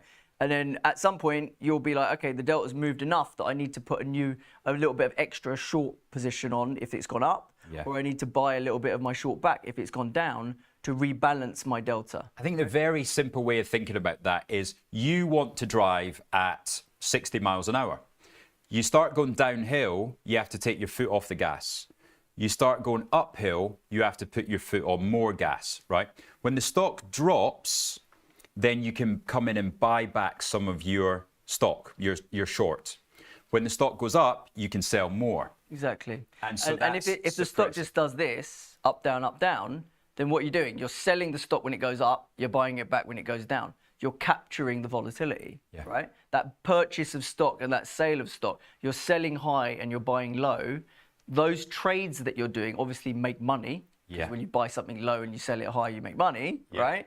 You just do that over and over again, and that's capturing the realized volatility. Now, the flip side of that is that you have time decay when you have options. So because you've got that gamma that you're trading by selling and buying, the other side of that coin is that you're paying time decay for that privilege, basically. So hopefully you will make more money trading the stock than you'll lose in time decay. Yeah.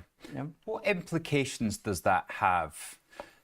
Now, there's a reason that MicroStrategy has managed to sell a lot of convertible bonds, more so than a normal company, right? And that is because MicroStrategy, if you do too many converts, this happens, right? And the vol gets suppressed.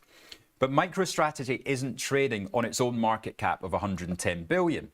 It's trading on the volatility of its underlying asset, Bitcoin, which is a 1.3 trillion dollar market. Like that, yeah. So you are trading this 100 billion stock on an actual asset class of over $1 trillion. And that's the genius of Michael Saylor and the genius of what he's doing. But if everybody starts doing it, it just... Yeah, exactly. But right now, it's like, it seems to be a trend, right? Like more and more people are saying, okay, we're happy to park our treasury in here. I don't know how much people are leveraging themselves and borrowing money to buy like he's done, whether they're just saying we've got X amount. Because when he first started, he had $500 million in treasury and he just switched it to Bitcoin. It was only then he convinced himself, I'm just going to borrow as much money as I can because rates are so low and I can just access it. He thought it was free money, so he did it. Yeah. Turned out he was kind of right, you know. Yeah, so it's evolved. Yeah, but I feel like, you know, it's one of those things like once everyone starts doing it, if everyone gets too levered on that trade, then it's going to create a bit of an air pocket down at some point. Yeah. But it doesn't feel like we're there yet. It doesn't feel like enough people have done it and enough people are leveraging themselves to that trade. And every day that they're buying Bitcoin, they're renewing and creating more interest in the strategy because you would think Bitcoin price goes up on the back of that. Well, they're literally purchasing Bitcoin with the money that they're borrowing, so that is supporting that trade to some extent, right? Yeah. But so what you need really to unwind all of this, what you want people to be too levered to the trade, right? Because my strategy, because they've made so much, their leverage probably isn't that bad now, right? Like they've got a lot of cushion to the downside. But the new entrants into this, I mean, GameStop bought Bitcoin for crying out loud. Like, what the hell? That's what somebody just said. Sean just said GameStop doing the same. Yeah, it was crazy. So anyway, what you want to see is too many people getting levered to that trade, then some sort of exogenous shock that is like, you know, liquidation of risk assets. A bit like what we saw on Liberation Day when the Trump stuff happened, right? Something like that happens, and then a load of people need to unwind. But also the question is, how sticky is that money? If you're parking your treasury in there, you've got to think that's quite sticky money, right? So again, it's a hard one, but yeah, it's interesting. And then what's about general volatility around the S&P? What are you thinking of the index here?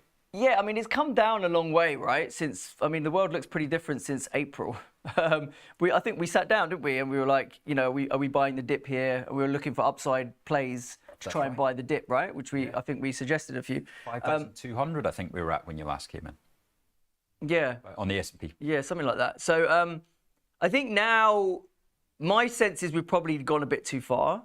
I still think there's a ton of uncertainty out there. I think the market's a little bit complacent around trade deals and stuff.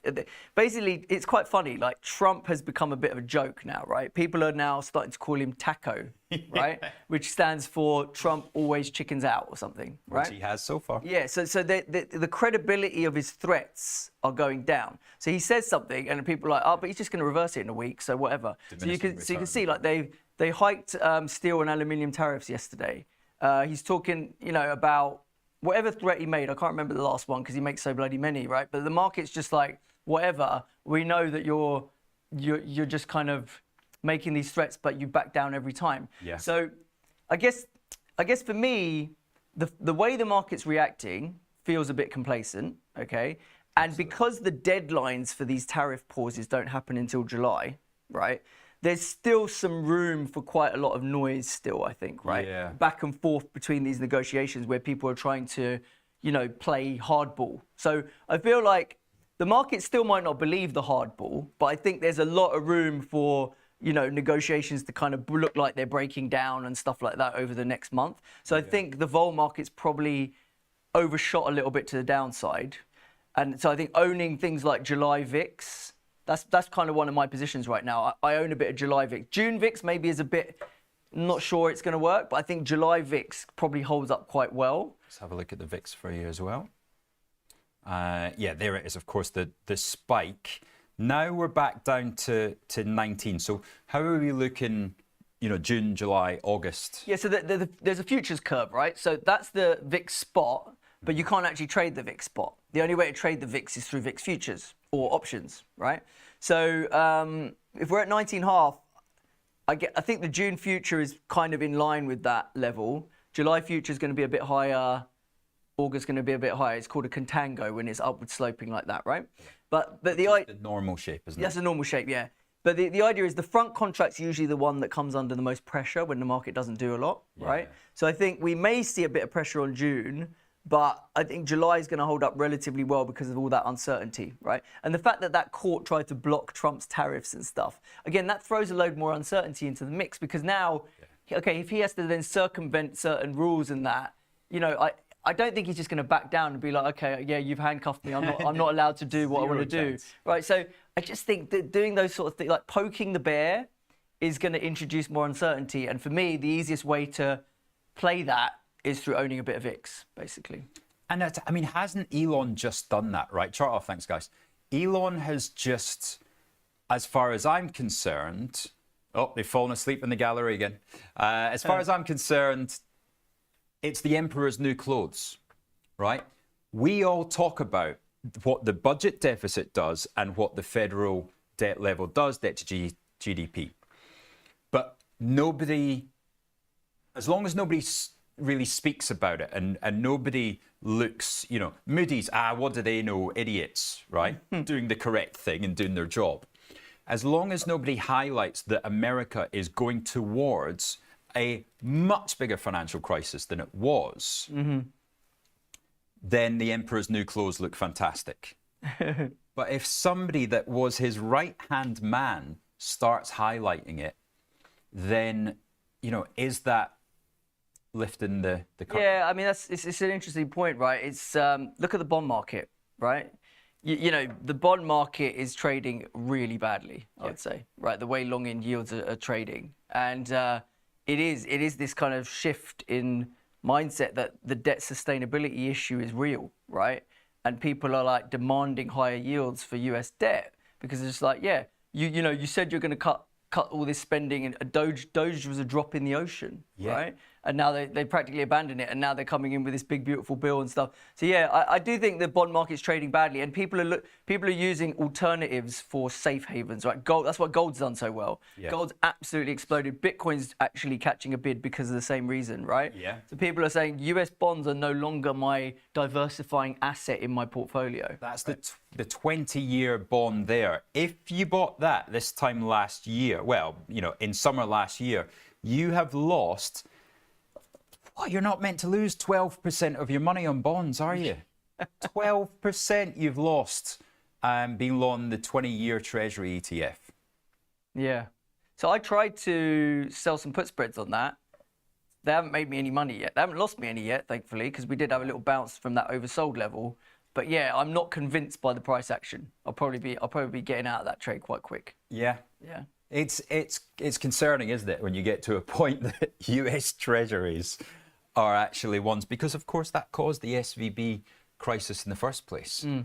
I mean, they are putting in measures like this supplemental leverage ratio for banks and stuff, where they're going to be able to hold more on balance sheet and stuff, right? So, because that's the thing, like, because we know the administration wants lower yields. Yeah. You got to think that there is going to be some flaw in this thing, right? Where, but at the minute they don't seem to have found the flaw, right? They don't seem to have put anything in place where the market's convinced that, okay, there's a backstop to the bond market here, right? So I don't know at what level. I thought at 5% in long end we would see that, and they'd be more aggressive about whatever they're doing. Yeah. And some people would argue, you know, when he came out with the 50% tariff on the EU, it was to spook the bond market back for yields lower, right? It was like, okay, nothing else is working. Let's just like, let's just bring the tariff thing back, and so yields can come down, because the yields were running away to the upside, right? And because the equity market is giving him the license to do that. It is, right? yeah. And there you go. There's, you know, when Imran's talking about 5%, 4.9999 on the 20-year, and the 30-year 4.988. What implications does that have for the Federal Reserve? What on earth does Jerome Powell do going into the next meeting, seeing that inflation actually looks all right? Unemployment on Friday is actually a big thing, isn't it? Yeah, that's what everyone's going to be latching onto, right? I mean, it's a tough one though, right? I mean, I feel like Powell's been pretty consistent, saying no rush, no rush, no rush. Yeah. Right? No one really believed him, but he's been holding firm on that, okay? And you know, even when Trump was trying to apply pressure to him to cut rates, he didn't flinch, right? So Powell's kind of taken himself out of the equation to some extent, right? He's just said, we're waiting. There's a lot of uncertainty around what your tariffs are going to do. We need to wait before we make any decisions here, right? So I think at some point Trump's going to realize, yeah, I can't pressure this guy into doing anything.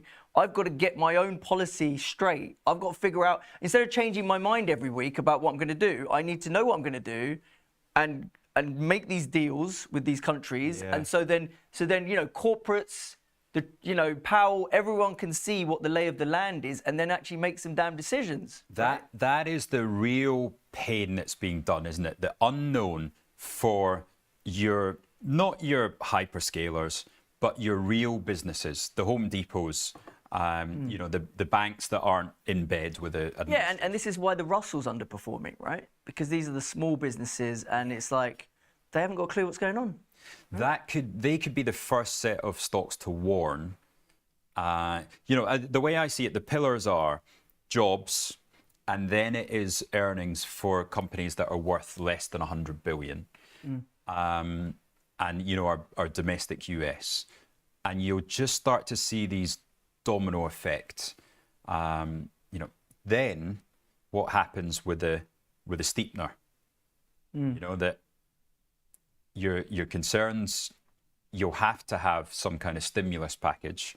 Gold will go through the roof, the dollar drops again, and then you're into some pretty muddy water. Yeah, I mean, it is really interesting this time round. Like, if we get weakness, you're used to seeing treasuries and the dollar being like safe havens. This time round, it's the opposite, right? The correlation's completely flipped. Yeah. So it's made the investing game quite hard, right? Because those old correlations that you used to rely on have totally changed, right? So you have to figure out, okay, well, what is actually going to perform now in a US recession if the dollar and treasuries are going to get hurt on that? Right. This is the really exciting bit about this job or this, investing as a whole. It's an art. Yeah, it's constantly changing. We've been in this game for 25 years and we're still like scratching our heads a lot of the time. Yeah. Right? Yeah. So there is, if it was that easy, there would be a lot of algorithms and coders that would be rich, but it's not like that. That's right. And that's why algos work for about a month or 3 months and then they break, right? Because the market constantly changes. Yeah. And those quant models, once a year, you're in a spot of bother there. Imran, fantastic. Now that's been an incredible conversation. Now on the platform, you have a lot of subscribers, 22,000 on Twitter now, I see. Yeah.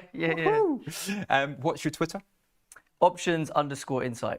Options_insight. Yeah. And then website, I believe we've got up here. That's options-insight.com, yeah. There he is. Look at that. Cheesy grin. So when was that picture taken then? Few years back. Yeah, a few years back. So yeah, there you go. Imran is a champion for Tasty as well on that platform that your subscribers Yes, showcase. I've got an online course where I showcase some of like the Tasty platform and how to use it and things like that. And then I've got a community as well that I'm building where I kind of go share my trades, give my sort of daily color on the options market, what's going on. I've built all these like proprietary dashboards that help me kind of try to identify opportunities in the cross-asset vol space. Fantastic. Pleasure as always, sir. We'll see you again soon. Great to see you, mate. After the break, we have coming up for you, talking about live, it's Ronnie and Luke in their especially intelligent podcast. Watch Trade Live with IG weekdays from 7:30 a.m. on our brand new YouTube channel at Trade Live with IG. As well as the live show on our new YouTube, you will find our full beginner's course to trading options, daily YouTube shorts of all the action that happens after the show's finished, and Trade of the Week and Psychology of Markets. And don't forget to hit those like and subscribe buttons for more exclusive trading content.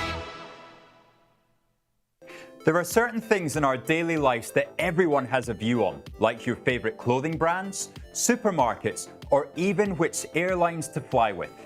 Maybe you're loyal to EasyJet and you think British Airways seats are too expensive. Or you'll never shop at Tesco's again because Marks & Spencer's food offering has won you over. Now, what if you could use these views to try and spot opportunities in the markets? Let's talk about pair trading. It's a way to trade that focuses on the share price relationship between two similar stocks rather than taking a view on the market as a whole. Here's how it works. Take Nike and Adidas, for example. Now, some people think that Nike has gone out of fashion recently, but maybe you believe in a brand recovery over the medium term. On the other hand, Adidas Samba and Spezial shoes have been incredibly popular recently. But have sales peaked with this trend? As a trader, you could go long on Nike, expecting its share price to rebound over the coming months. Also, alongside that, you could go short on Adidas, expecting it to cool off after its big run in the last 12 months. It all depends on how you would like to express your own personal view on two companies. But keep in mind how quickly trends can shift. Remember when Under Armour rose to popularity fast, along with its share price. But then they spent most of their profits on celebrity partnerships and their share price performance flopped. Now, this doesn't just apply to clothing brands. Think of Tesco's and Sainsbury's in the supermarket space. Two companies that often move together. Now, if one outperforms the other unexpectedly, pair trading could let you capitalize on what could be a short-term difference. Because the beauty of pair trading is that it's market neutral. If the whole market drops, as long as the gap between your chosen pair narrows, you could still see an opportunity. But don't forget, always research why prices are diverging so you're not caught out by unexpected trends or their financial results. Do you want to give pair trading a try? Start simple. Test it out on a demo account first. It's a great way to learn the strategy without taking on real risk. And on IG's platform, you can explore similar trades easily with access to the tools that you need and further education on the IG Academy. Tasty Live's godfather of options, Tom Sosnoff, is grabbing his passport and taking this show international. He'll be joined by IG's Rich McDonald in London and Milan, along with special guests at each stop for an evening of live trading. It's fun, challenging and moves as fast as the market. Doors open at 5, with trading starting at 6. Come early and have a pint or glass of vino with the boys. It's totally free, but space is limited. Register at tastylive.com/events. Options just got molto interessante.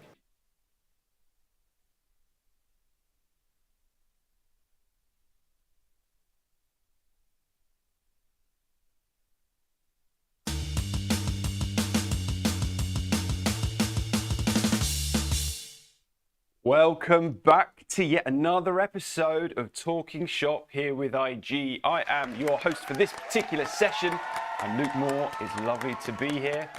And I've got Mini-Me with me this morning. Exactly, the other half of the Moron Trading Show. I prefer to call us the BBs, the Broker Bros, but Rich prefers Moron Trading Show. But hey, Broker Bros. God, that's almost as bad as the come and have a glass of vino. Exactly. The advert that we've got on there. Yeah, so look, the Moron podcast is commissioned. We're back for a second episode, and I think this one's going to be quite interesting. So we've used AI on desk now, for quite a while, probably for the last year or two. Specifically, yeah. I think we've kind of dived into much more in the last 6 months, and I know it's something that gets bounded around all the time. But in reality, how do people use it? Okay, exactly. I think if you speak to the average person on the street, they know what AI is. They've heard of ChatGPT, but actually, in the case of using it, I don't think adoption's anywhere near where it could be, and what people can use this technology for free to help them out with. Yep. So what I wanted to do, and what we wanted to set this set up is, how do we help you? How do we give you the foundations on a couple of models, a couple of tools that are free to use? How do we use them? Specifically, how can you use them to help your trading? That's the most important part. How can you take these tools and use it as your tech stack? How can you set yourself up and stand up against the big boys? Right, and the most obvious one is a commercial benefit. Bloomberg's are $24,000 a year per terminal. A Perplexity Pro license, if you need the Pro license, I don't necessarily think you do, we're going to talk about that, is $20 a month. Yeah. So, convert it into pounds. It is such a massive saving. The ability to access information and run calculations is just unlike anything I've seen in the finance sector, and we wanted to talk about it. Yeah, and you guys are in good luck because you got two AI nerds talking about it. Luke and I, we always go sort of back and forth with the latest thing that we found, and oh mate, look, I tried this out and this is what I got. But now we're taking everything we've learned from our sort of obsession with AI and mixing it with what we know about trading and having this cumulative knowledge and sharing it with you guys. Yeah, exactly. And we didn't use AI to get dressed the same as each other. No, that's just our chemistry. We're in sync. That's just a total accident. So how are we going to frame this conversation? We're going to start by talking about the tools, right? So I'm going to give you 2 tools that are free to access, and you can look at it now. We're just going to explain the differences on why I would use one versus the other and what the benefits are. Then we're going to talk about actually how you can use it. And then we're going to talk about how hedge funds use it. And so what we know about the institutional market, money managers, funds, pensions, how they're using it and what kind of results they're getting. But to frame that, the reason why we're having this conversation today is I met a client the other day. In fact, I was talking to a client who listened to the pod on stops, the one that we did last, the first Moron podcast. First Moron trading show. First Moron trading show. Something good came out of it. We did a session on stops, and obviously we talked about using the average true range as a way to set a stop loss. My client took that. He was already using a coding base. So he'd used, as a bit of a mechanical trader, he was using ChatGPT to help him write code, to then backtest the strategy, run it through TradingView, which we have access to on their Pine script, introduce the average true range, and it improved his backtesting performance. And so day one, something that we did on the pod helped. But the interesting thing there was using ChatGPT. Yeah. And I just thought, wow, one, I'm glad that we've had a bit of impact, fantastic. But 2, how easy or how accessible has the ability to backtest and write coding systems become at the blink of an eye. So we're going to talk about 2 models. What models are we going to talk about? We're going to talk about my favorite French farmer, Claude, also known as Anthropic, which is the company behind it. But then the one you and I have a particular weak spot for is Perplexity. We are big Perplexity fanboys, and what we believe, or I believe at least, is the best search engine out there. Yeah. And we're going to sort of look at how we can combine these two. I think that's something that a lot of people are, starting to realize. We realize that just using one is often not sufficient. You can use one for one purpose and then another for another purpose. And that's what we're going to discuss, how we can combine Claude and its functions and then getting the most out of that with Perplexity and the finance offering that they have. Yeah, okay, so let's start with Perplexity then. So for someone that maybe has a basic understanding of what ChatGPT does, you can ask it questions, it gives you answers. What does Perplexity do? So Perplexity works more as in terms of a search engine. I call it the Google killer. The way they started off with just searching for basic information, and then you got your sources, and that was their sort of edge. But they've now sort of leveled up completely by integrating sort of Yahoo Finance, quarter financials, and all these live financial data. So you have this massive database, and then you search for whatever you need, and then it will give you the information lined up, and you can also sort of create programs with it. So for example, they have a live earnings call feature. So you can ask questions about the live earnings call that's going on and ask it to interpret it for you. In real time. In real time. And you're never going to get that anywhere else. No. Well, you will eventually as this becomes more of a common practice. But it's taking earnings calls, it's taking the data that comes through, currently specifically just for US stocks, it's worth noting. Yeah. Hopefully it grows. And it's taking out all of the key insights. So for example, last week when NVIDIA came out, I sent a text over to all the people that I look after to say, you're going to get the exact data. So as the market moves, you're seeing in real time what Jensen was saying and why it was moving like that. Yeah. It's quite incredible. Yeah, it's sort of like your middleman to interpreting the market. Yeah. So Perplexity to search and find and get sort of models. And then we're using Claude, the French farmer, with his... So I call it French farmer because that's what our French colleague Maxime on the desk calls it. So it's a great program. Don't know why they named it after a French farmer. But so we use Claude for the deep research, the reasoning, finding the nuance and hidden insights, combining those two. Magic. Claude's become one of the best coding bases as well. Yeah, it is. It's become really quite impressive. So if you think about Perplexity as live data, okay, so Perplexity is where you start to break into this search engine world. This is where I think it's going to have an edge on the Bloomberg terminals that only institutions have access to, supposedly, or someone that's got a lot of money to put to it. Now you're getting, I would say, tough to put a percentage base on it, but you know, let's just say you could do 60 to 70% of what you want to do on a Bloomberg. You're now being able to do that on Perplexity. Yeah. Then you look at Claude. Reasoning, calculations, all these things sound like fancy words. Basically, if you feed something to Claude, like your trading history or your positions, you can then ask it questions. So I use it a lot for taking in research notes. We then dump it into Claude and I say, simplify this. Or I will say, tell me, it can ask me questions about it. So say, right, I've read this, now quiz me on it. So it helps you with education and learning. Yeah. What it's really interesting to do is it also can now take in screenshots. So let's say you've got a trade set up, right? You've got a limit, a stop, and everything, you've got it set up. You can dump it into Claude and say, is this position, is this optimized based on X, Y, Z? So we'll come into that. But basically, you've got the two differences. Perplexity for live data, Claude as your researcher. Yeah. They're the two main differences. So they complement each other quite nicely. So this is where we can talk about how do you use it, right? That's the yeah. Where does it change everything? How about, let me just pose a question to you. Yeah, hit me. What if you had an axle sat on your shoulder at all times telling you why are you doing that, justifying it, challenging your reasoning, trying to push you, was your risk manager, and it was entirely personalized to you? That's the thing. That's the purpose of it.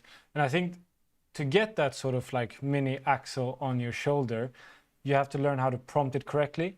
So these sort of, when we had the sort of salesperson from Claude coming in and presenting Claude for us, they presented it as an eager intern, willing to learn, happy to please. But it's important to keep in mind that how you prompt it is important. It's just as important as how you prompt it in order to get the output that you want. So it's important that you sort of ask it to be critical, think about it, and give the sort of input that you want. So you say like, this is my stop, this is my limit, analyze this out of a risk perspective. Otherwise, you might have the odd opportunity where it comes off and gives you what they think you want to hear. Yeah. So that's why you sort of have to be challenging that. So how do you sort of get around that? Because I know you've had some issues with the AI just telling you what you want to hear. You got to be careful. Yeah. I mean, this isn't going to be perfect, but that's where I think where you feed it something as opposed to asking you to go and fetch something with Claude. I'd be much happier trusting Perplexity to go and do my research for me. And I'll give an example. We were on the show live the other day, and I think it was the news around Trump was talking about lifting sanctions on Iran, specifically Iranian oil. Yeah. And in real time, and I typed into Perplexity, and you can go back and look at the recording.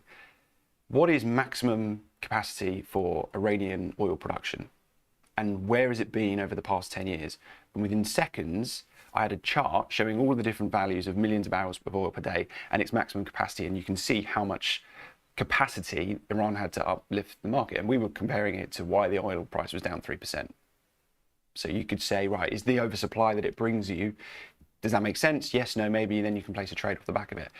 But you're not getting access to that research anywhere else. No. Contrast trying to find that information just by Googling it. Yeah, it's nigh on impossible. No. Nigh on impossible. But I think to start with, you've got to treat, or you could treat this as your co-pilot when it comes to trading, right? I know Copilot is the Microsoft branded AI, but just ignore that for a second. At the end of every day, if you downloaded your history and you put it into a Claude project, you can then ask it questions. Did I move my stops at the right time? Should I be putting more stops on this? Have I got any on at all? Can you optimize this for me based on criteria ABC? Did I enter at the right time? Did I exit at the wrong time? And you can start to quiz your history. And of course, as you add day to day to day, your trading history, you've got a coach that is going to continue to give you insights. I mean, for example, you could say, right, I've closed 3 trades today. 2 were winners, 1 was at a loss. Why did the one close at a loss? Yeah. If my stop was too close, and you can search this, what if I moved my stop lower by 1%, 2%, what would have happened? You can play scenarios on it. But let's say you had a portfolio of stocks. You're a single stock equity guy, your ISA, your SIP, whatever it might be. You dump your portfolio in, and I had a conversation with a client yesterday, face to face. This particular chap had a UK tilted equities portfolio. we can dump that into Claude and just say, analyze my portfolio. All of a sudden, you're going to get real-time insights on, okay, you're allocated into the healthcare sector, you're allocated into, it might be defensives, it could say you actually haven't got any tech exposure, and actually you're going to underperform the index as a result.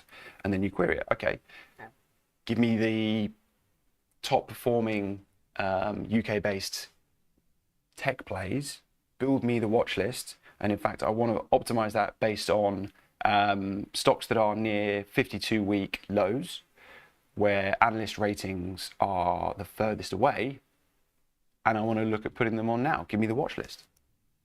Yeah, and I think something key that you mentioned is creating a project, right? So it's oftentimes that you sort of feel it's a bit repetitive what you're prompting. You have to give all the information all the time. If you create a project within Claude, ChatGPT, or Perplexity, you have a sort of knowledge base, and then you can give the AI the instructions that you want it to operate from every time. So yeah, it'll take a bit of time the first time. But what I do when I create a project is I first sort of just write out in Claude, hey, I'm creating a project. I want to create a project. I need your help to finalize and fine-tune the project instructions. I want it to achieve, the purpose of this will be to analyze my portfolio, my stop losses, risk management, and I always want you to have X, Y, and Z in perspective when giving me a decision. It will then write you a prompt in order, it will give you an output that is optimized for the project to understand, and then you copy and paste that into it. So every time you ask a question, it will always have that sort of knowledge in the back of its head. That just makes your whole process much, much faster and efficient. Yeah, completely. And you can use it. So, from this trading co-pilot perspective, you can be your coach, but when we talk about this portfolio optimization, you can also run simulations. Yeah. What happens if I was running this portfolio in 2008? What happens if I was running this portfolio again during Liberation Day? And it will know exactly what markets moved, how they moved, what stocks, sectors, FX pairs, whatever it might be, and then get it to stress test it for you. So these are all things that we're talking about via Claude. And again, make the distinction. Claude, we feed it something so that it understands what you're giving it. Perplexity, we're searching for things. That's one of the big differences. You could give another scenario, the one that I quite like. I've got a 10K account. I want to take 2% risk. We go back to the episode where we start to talk about the maths on this. Yeah. I want to take 2% risk in these 3 sectors. Plan my risk management strategy. And it will give you these questions. It will probably come back to you and ask you more questions. What's your holding period? Do you want to hold any risk overnight? Would you like to hold risk over the weekend? And you can keep talking to it, and it will keep giving you tips. And it's quite incredible. Yeah, that's something I always add to my project instructions. You sort of tell the LLM, always be critical, always ask clarifying questions. That way you fine tune it, because you don't want a yes man LLM. You want someone who actually gives you insight. But yeah, I was actually looking at, so I had a client who called in the other day, and he was saying that, I think that we're going into a recession, American recession, etc. What sort of stocks perform well in a recession? I prompted Perplexity saying, which stocks performed best during the 2008 financial crisis? It gives you a complete and total breakdown. And then you ask, okay, which stocks are have the similar characteristics of today in the S&P 500 or the US tech, or even in the FTSE. So I think that's what it's really to be used for, giving you that information and then washing it into Claude. Yeah, I mean, let's use a more recent example. So there's a Perplexity. For those that trade on a desktop, there's a Perplexity Chrome extension, so you can just click on that and it will give you a little prompt box. So you don't even have to go to the Perplexity website. And you could say, right, I like the story that broke last week where Trump was going to talk to lifting the restrictions on nuclear energy. Okay, I remember having a conversation with a client. What stocks should I look at? Yeah. Type it in. What stocks could benefit in the US if nuclear energy is lifted? Give me 10 stocks. Come straight through. You're getting Oklo, you're getting Nano Nuclear, you're getting Constellation Energy, all these names that come up. And these may be names you've never heard of before, but now you've got the basis to take those names and do more research. Exactly. It doesn't tell you exactly, you don't want an LLM to tell you, do this, do that, right? You want to have your own reasoning and everything applied still, but it gives you that sort of starting point, right? You don't start with a blank page. It gives you that first, word on the paper, and then you take that information and you have the basis to build upon it. Yeah. But yeah, I mean, as always, you need to sort of build your own understanding. It will give you an objective description and analysis. Then you, of course, as a trader, as an investor, have to look into and see, okay, which one of these fit my risk appetite, fit my analysis best. But what it does, it sort of cuts the time process for you to make that research and find those by 95%. Yeah, and I guarantee that everybody listening to this will have questions about the stocks that they own, about the sectors they're invested in. Another conversation I had with a client yesterday who's got several investments in oil and gas businesses. So UK listed oil and gas businesses. Clearly they look at the North Sea. The North Sea has been kind of slowly, been beaten up and spat out, no money being spent on it. You could be a hedge fund analyst and you could spend time traveling to kind of Aberdeen in the North Coast. You could go and talk to all of the operators to find out, what are the maturities of the wells, how much capacity is left, what are the runtime, what is the cost of a barrel of oil to pull out over there, what is the lead time on getting things delivered. Or you could type it into Perplexity, all of those questions, and they said that they built a map effectively with all of the different oil locations, all of the different drill locations, and it graphically gave kind of almost like a tank of oil, kind of how full or empty is that particular well. It's insane. That's insane. It's insane. And you can get all this research, and you've got to be slightly inspired by, questions you're having, conversations you're seeing. Maybe you've read a news article on our platform about the nuclear energy or about oil, and you can sit it in there and you can have a look and you can do this research. It's quite incredible. There is something to be noted on. You've mentioned the prompts already, and that's really important.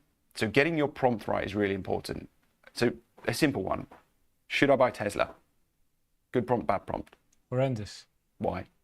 Because it's too broad, right? You're not specifying anything.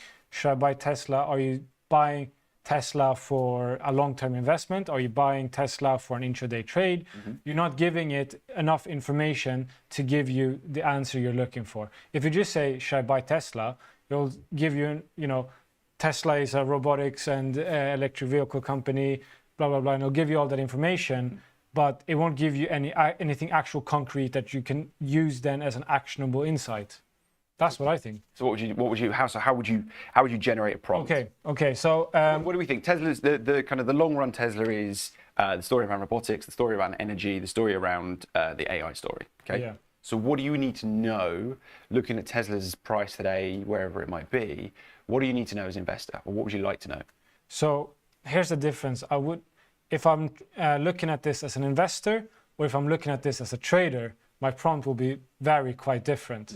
So if I'll be looking at Tesla as a trader, I would say look at the 52-week range of Tesla, see what the analyst expectations are for short-term, medium-term, and long-term. I'd also ask to see the sort of volume, market movement, and I would ask it to take all this information. So I would list the sort of 5 things that I wanted to give me insight on, and then I'll say, take all of that, give me all of that information, and make the judgment if Tesla is a buy, hold, or a sell.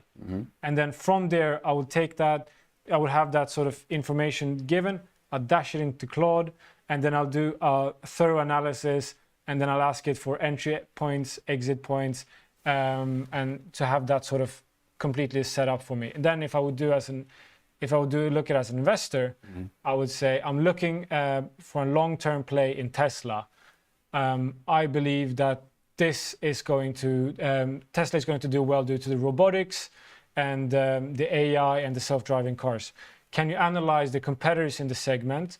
Can you let me know how Tesla is predicting that the cash flow and the benefit of the stock will be?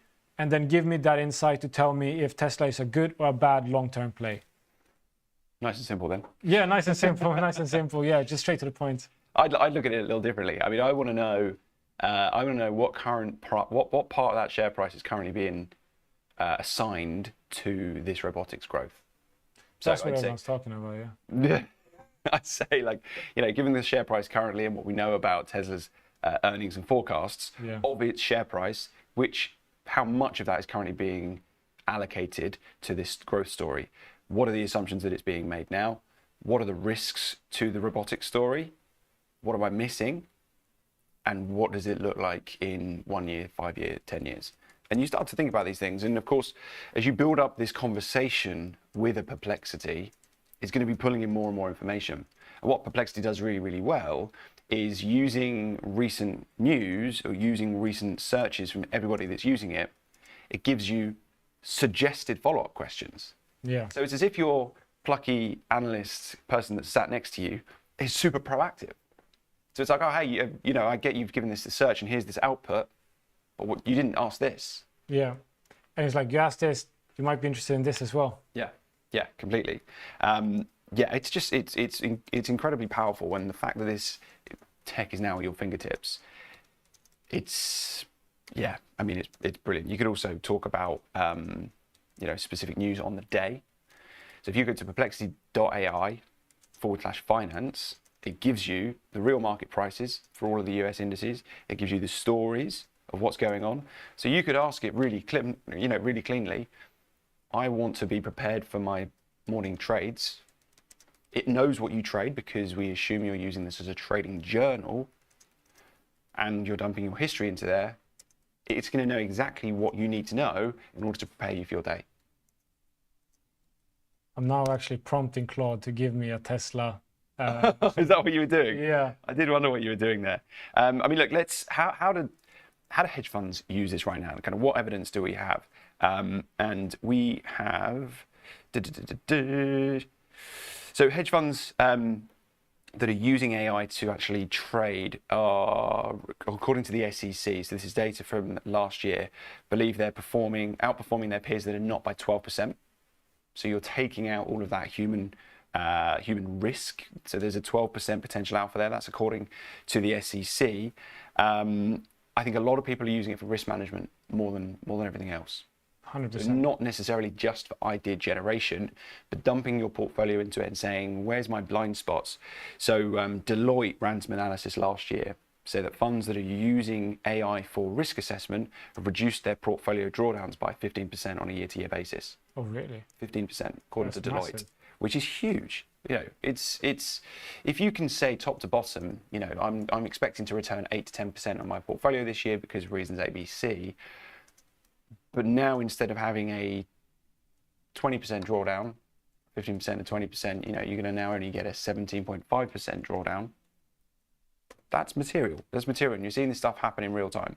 Yeah, and I was listening to a podcast with Nikolai Tangen, who is running the Norwegian Sovereign Wealth Fund. Okay. So he's managing the world's largest fund.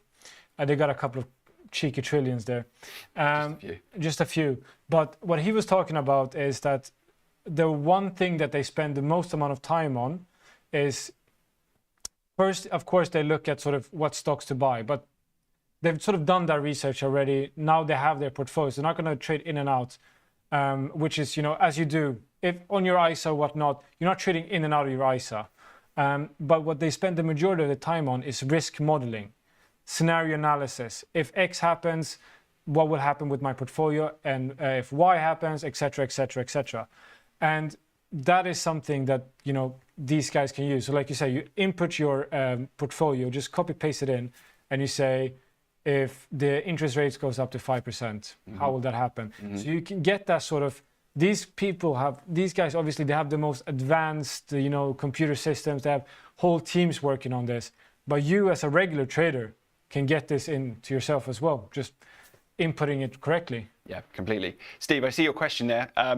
This is obviously coming out live on the Trade Live with RG show at the same time. And the question we have here is, if the EV was spun out of Tesla, what would the share price be? Is it being held back? Steve, pop it into Perplexity, or Ronnie, have you done that? I've done that already. Okay, so I prompted Perplexity. If the EV business of Tesla was spun out, what would the share price be? So if Tesla's EV business was spun out as a separate entity, the estimated share price would be significantly lower than Tesla's current overall stock price, reflecting the value attributed solely to the automotive segment. So what's it saying? So Tesla's total market cap is approximately 1.1 trillion, with about 3.22 billion shares outstanding. So they're saying that the EV business is valued at $75 per share. So EV $75 a share, and the stock's trading $3.45. Exactly. There you go. So, Look, and that's not kind of hard, fast facts. You know, this is IG endorsing the research, but it's fascinating that you can get that level of clarity with a simple question, Steve. And then you might wonder, oh, where did it get this information from? Well, then it gives Morgan Stanley breaks down their 410 price target into 5 segments, with $75 per share assigned to EV business, $160 to in-car software, $90 to robotaxi, $67 to energy storage, and $17 as a Tesla as a supplier. Boom. Question answered, mate. Straight in there. Look, we've run through some examples here, but I think the core comparisons to hedge funds.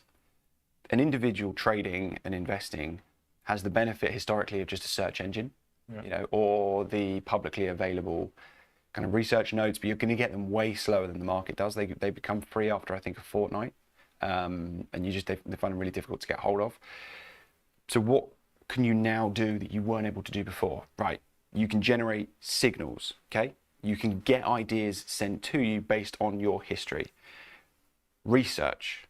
You can use these tools to be your research analyst, okay? No more, this is my quant. Yeah. Complexity is your quant. None of that. You can optimize your portfolio. You can monitor your movements on a daily basis.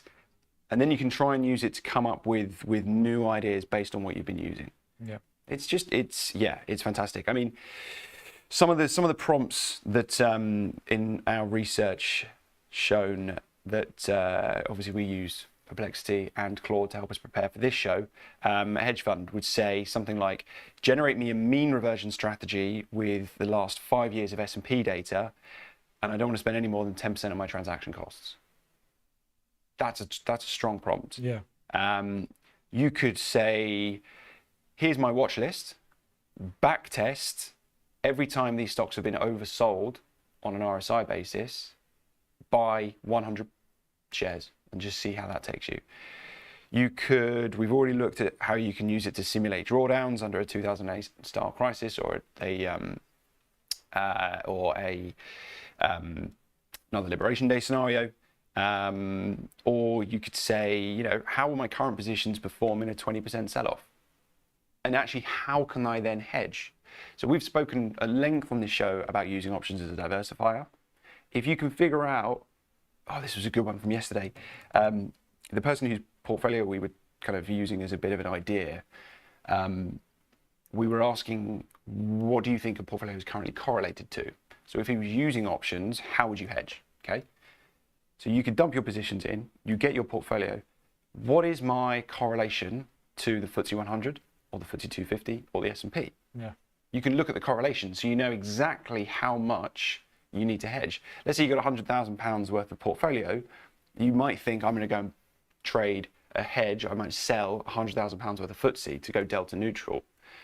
But what if you're in Barclays, in AstraZeneca, in Rio Tinto, and then you've got Alphabet and Tesla? That's your portfolio. Well, you're not really correlated to the FTSE, so it's not a clean hedge. No, exactly. You've got a little bit of tech in there. It's not going to be quite perfect. Get the robot to tell you what to do. Find out how correlated your positions are in real time to the market, and then work backwards to say, I need to trade gold as a diversifier, or I want to put some put options in this particular size, knowing what the delta is, knowing what your portfolio size is and the correlation. Yeah, and you can also sort of take a step back. So, right, you're saying how the hedge funds were using it. They were using this sort of moving averages and all these other indicators to compare and contrast their portfolio. if you don't know, you can also take a step back. If you don't know which indicators to use, and you can just simply say, I want to analyze my portfolio. I want to look at risk. I want to look at sort of how it moves in relation to market volume and anything else that you might be interested in. And then you say, which indicators should I look at? And then it'll tell you, look at RSI, moving averages, etc. And then once you have that information, you then go on, okay, thank you. With the prompts with the indicators that you gave me, can you please analyze my portfolio in relation to them and model how the risk of it looks like? So what I'm trying to say here is that don't put in one prompt and say, it didn't answer my question, I'm done. You know, it's a conversation back and forth. Yeah. When you're speaking to your colleagues or whatnot, it's very rare that you just say one thing. I mean, obviously, when you ask me to do something, I understand it straight away. I just go straight for it. No need for me to clarify. But you know, when you're speaking to an AI or something, it's a conversation, right? It's a dialogue and not a monologue. So work with it, make it your best friend, and it will give you all the information that you need. Yeah, I think if we were going to give some kind of takeaways, it's start using it now, right? This will become, and we were having debates about how this is going to impact things like education, right? Why sit a course when you can get the research at your fingertips? Like, there's a whole load of conversations you can have. Of course, we've been talking a lot on the show about video and compute and what the demand is. Forget about that for a second. Forget about what can you actually do? So, you know, we're not endorsed by Perplexity, we're not endorsed by Claude or anything like this, but accounts are free for both of these things. They do have pro versions where you can get access to more data. Things get ring fenced, you can be more secure with your own data. But just sign up. You know, in terms of benefits, you know, you're getting, with a little bit of inspiration, institutional grade information, quality, proactivity, because this thing is coming to you, not necessarily you having to go to it. And you know, I genuinely think there's an edge in this. You know, I genuinely 100%. think if we can help set up a community via this show and via this podcast where we're sharing best practices, you know, if someone comes up with an amazing prompt that's really helped them, share it with us, please. You know, jump on the chat, give us an email. You know, it's something that we are constantly using and constantly learning. Yeah, it's really changed. It's really changed the way that we work. Yeah, and it needs, I mean, patience is the name of the game here, right? Yes, it's super quick. Yes, it's AI, it knows everything. But I mean, you and I have been plugging away with AI tools for 2 years now, but we're still learning new stuff. We're still trying new stuff every single day. So my one piece of advice would be to be patient, learn from it, and then try to perfect everything and just continue. Like anything else in life, it takes training, because you talk about edge. Everyone is using AI nowadays. You know, everyone is using it, everyone is adopting it, but it's how you use it and how you utilize it. That's where your edge comes in. Yeah. I think as well, you've got to look at, you know, what is your metric of success with this? Yeah. Right. If we're talking about, you know, giving the correct prompts, you've got to give yourself the ability to learn and get trained. You know, let's say, for example, you're a parent and you're racing around trying to look after your kids. You've got to go do the school drop off. You've got to come back. You've got to pick them up. Let's say you've never been able to keep a trading journal because you've just never had the time to. Yeah. With this, you know, you could in theory bring the amount of time down from keeping a trading journal from, I don't know, an hour, maybe a couple of hours a week, maybe not, you haven't even got that amount of time to do it, to seconds. Because you can go onto the IG platform, you go to the history, you can download it as a CSV file, you can dump it into a Claude, and you can say, right, challenge me on XYZ. I felt nervous today when I was placing this DAX short. Why?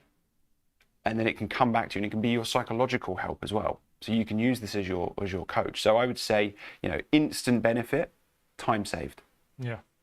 Forget all the quality information, but instant is time saved. Then you've got just the improved ability to make decisions. You know, if you've got your eyes wide open and you've got Axel sat on your shoulder, instead of just saying, right, I want to be short the market because of reasons ABC, you could give it a screenshot of your chart setup. You can take a look at it and say, actually, there's three green candles in a row. That's not the most optimal setup, but I traded here. What would you improve? Well, wait for a pullback candle and then trade on the pullback candle. Maybe the entry was just not optimal, so you can get your decision making improved. And then it's risk management. If you look at your portfolio and you run a scenario on it that if the market drops by X, you're going to get margin called. Run that stress test through this, because if you don't have that preparation in place now, because platforms don't do it for you. I wish we had a stress test button on the IG platform. There's a scenario backtesting piece on the Tasty platform, but not on our platform. You could go in there and you could put it in, you can stress test it. And so if you're over leveraged in the wrong sector, or if you are trading, say, a Palantir, that if the S&P is down 2, this is going to be down 10, right? Because of the volatility on it. Well, actually, maybe I'll take a little bit out of that stock. It's too volatile for me. I'll put it into something else. Exactly. And I think that's really hit the nail on the head there. It's, one thing that you save a lot of time in your trading journal, etc. However, when you write down, even if you write down, let's say you do a trading journal every day. Every trade that you do, you write in, I did this because of that, and etc. And this is how I felt. Great, you have that information, but what do you do with it? Prompting this into the AI allows the AI to give you insight and hidden nuances and analyze everything over a longer period of time. Yeah. And like you said earlier as well, continuously prompting it will allow it to reflect and sort of analyze the entire data over a longer period. So you can perform sort of regression analysis on your results, depending on. So when I do this, you get this result. Yeah. So that's what it's used for, in my opinion, to sort of get that insight that you couldn't get yourself. Did you say regression analysis? You can do a regression analysis on it. I haven't done a regression analysis since my degree. Oh, me neither, but You can do it. yeah, exactly. Yeah. So if I sleep bad, you can do a regression analysis on your sleep Yeah. to your performance that day. Yeah. So if sleep is -2, then performance will be. You can do a regression analysis. This is all the finance stuff. But I mean, I've used it to analyze my diet. I've used it to analyze and create me a gym plan. I've used it to help me plan holidays and travel and tell me where I could go if I've got a 2-week window and I want to go and travel around Europe. Where could I go? Like the possibilities really are endless. The way I think about it. Did you ever watch Billions? Of course, yeah. Do you remember the psychologist, the kind of shrink that worked in the hedge fund? Hell yeah. With what was the name? I can't remember. Wendy yeah. Rhodes. Yeah, that was it. Wendy Can't Rhodes. forget about her, mate. Yeah. So this is your Wendy. For an individual trader that is, has a day job, is on the commute, if you haven't got someone there being critical to you, how can you suspect that you're going to perform, on a long run basis? Yeah, that's every prompt that I do. So whenever I prompt something and ask you to analyze something, or I give an opinion, I always say sort of, monkey man, Ronnie likes Wendy, you got me. Ask it to be critical. Always say, don't tell me what I want to hear, tell me what I need to hear. Yeah. And sort of having that prompt, it allows it to sort of tell you, okay, you look at this, but you missed this section of it. Why didn't you sort of take that into consideration for the next time going forward? Yeah. So yeah, it's definitely something that you can use, and you can prompt it. You can probably prompt it to say, be my Wendy Rhodes from Billions. I bet you could. Speak like her, yeah. There you go. That's going to be your project for the next couple of hours. It's going to be Steve Davis in the comment. He's going to use Wendy. I think the big point here is the applications are kind of endless, right? And I don't want to just speak in superlatives, but what we're seeing is, I don't think, through the clients I've spoken to, that the adoption of AI to help themselves as a trader's coach, co-pilot, portfolio manager, analysis, analyst. Yeah. I just don't think people are doing it yet. No. Because the thing I struggle with this the most is, you've been given a chatbot, right? Everybody knows ChatGPT. We purposely not talked about ChatGPT today because it's the most popular, it's the most well thought of. But Perplexity can use ChatGPT's models. It can use Anthropic's models. It can use DeepSeek, the Chinese AI. It's got access to all of those different things, so it sits on top of it. but it's knowing what to do. Exactly. You know, I'm all for being creative and inspiration, you know, gathering inspiration, but I need to be personally inspired because I don't know what to look for if I don't know what to look for. Exactly. So you've been given one of our old sales coaches. He says, right, here's a badge, here's a gun, you're now the sheriff, but you don't know how to police, right? So you don't know what you don't know. So hopefully this I mean, we're going to call this like an introduction to AI as a way to start people thinking and getting their brain moving about, oh, actually, stuff that previously wasn't accessible for me is for free, or at the very least, 95% cheaper than, you know, a Bloomberg or a Reuters terminal that supposedly the big boys use. Yeah. Okay, Luke, I'm new to the AI game. I'm a trader. I watch Trade Live at IG every morning. I think, you know what, Rich, he's a good guy, but I need a bit more in-depth analysis, something more advanced. So I'm a new novice. AI user.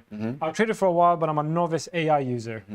Where should I start, and how should I start to get going with this? So I'd go, if I was going to take one thing away from this, it is build a watch list would be my first point of call. That's the gateway drug, right? It is. I've read in the news about this week, the MOD defense spending review. Just this week, Keir Starmer announced that there was going to be an uptick in spending. What should I look at investing in? Right, and you maybe names like Babcock and BAE Systems, you know, they're kind of blue chip names to people that are in the markets that have done this. But if I'm completely new, I think, right, I think I've seen an opportunity here. The UK government are going to spend more money on defence. How can I benefit from that? Right, well, high perplexity. I'm a UK investor. I want exposure to stocks that will benefit from the recent UK. Are you typing this out in real time? Yeah. You're typing it in real time. I want to benefit from stocks that will take some of this cash, and I want to invest it in my 20,000 ISA allowance this year. How would you do it? Okay. So add another layer to it. Okay. So the second question is to follow up. Yeah. How could I allocate my £20,000 ISA allowance? Silence, please. I have a 20k ISA allowance to allocate. Any moment now. Magic of TV. All right. So the first question was, Keir Starmer said there would be an uptick in UK defence spending. Which FTSE companies should I add to my watch list to benefit from the increased UK defence spending? It gave us BAE Systems, Rolls-Royce, Babcock International, Kinetic, never heard of them. Yep. Serco Group, and then like these are stocks that some of these I hadn't heard of. And then I said, to follow up, I have 20k ISA allowance, split it up for me.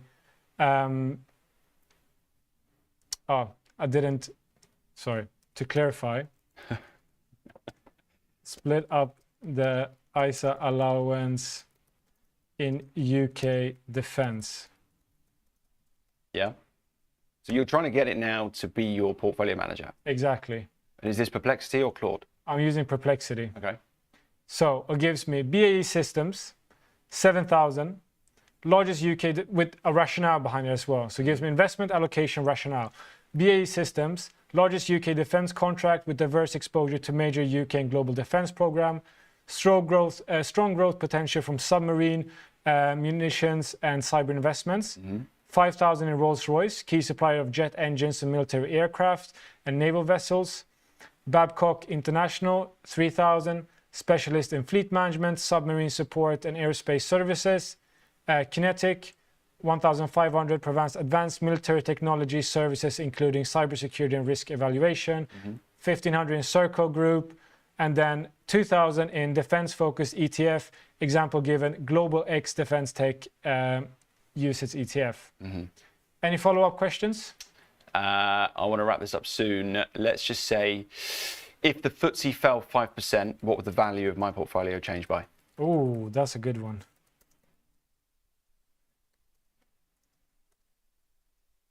And of course, this is a not investment advice podcast.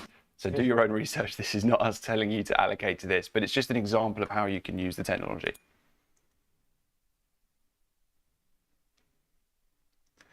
if the FTSE 100 index fell by 5%, the approximate value of your 20k index defense stock would drop proportionally by about 5%, assuming your portfolio moves in line with the index. No, that was not good. No, we're not happy with this. No, not happy. Want to know the correlation? Back to the drawing board. Yeah. But this is the point. You know, it's not going to be gospel by any stretch of the imagination. No, and that's what we're saying, right? Don't take the first best answer, plug it back in and back again, and then eventually you'll get the sort of answer that you're looking for. So yeah, it gives me that the correlation is roughly in the range of 0.5 to 0.7 between UK major defense stocks and the FTSE 100. Okay, so it's less. If it's a correlation of less than 1, I would expect it to move by less. Exactly. So meaning about 50 to 70% of the movement in the defense stocks aligns with the FTSE 100. So FTSE falls by 5, this is going to move by 4. Exactly. Interesting. Right. Let's wrap it up there. This is just a taste, and I think we will come back to these conversations again and again and again as we learn more.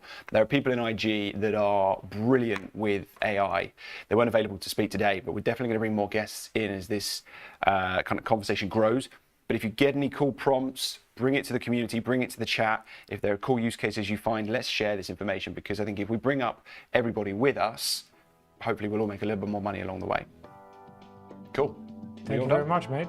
Good to have you. Cheers. Thanks for coming. Guys, thank you so much. We'll see you next time. This has been Talking Shop. Please like, please subscribe, please share it with a friend if you think it's been a useful conversation. And critique us, please. If there's things that you think we should talk about, things we've missed, we probably went on a little bit too long with the demonstration at the end there, but we can learn from it. Yeah, just let us know. Thank you.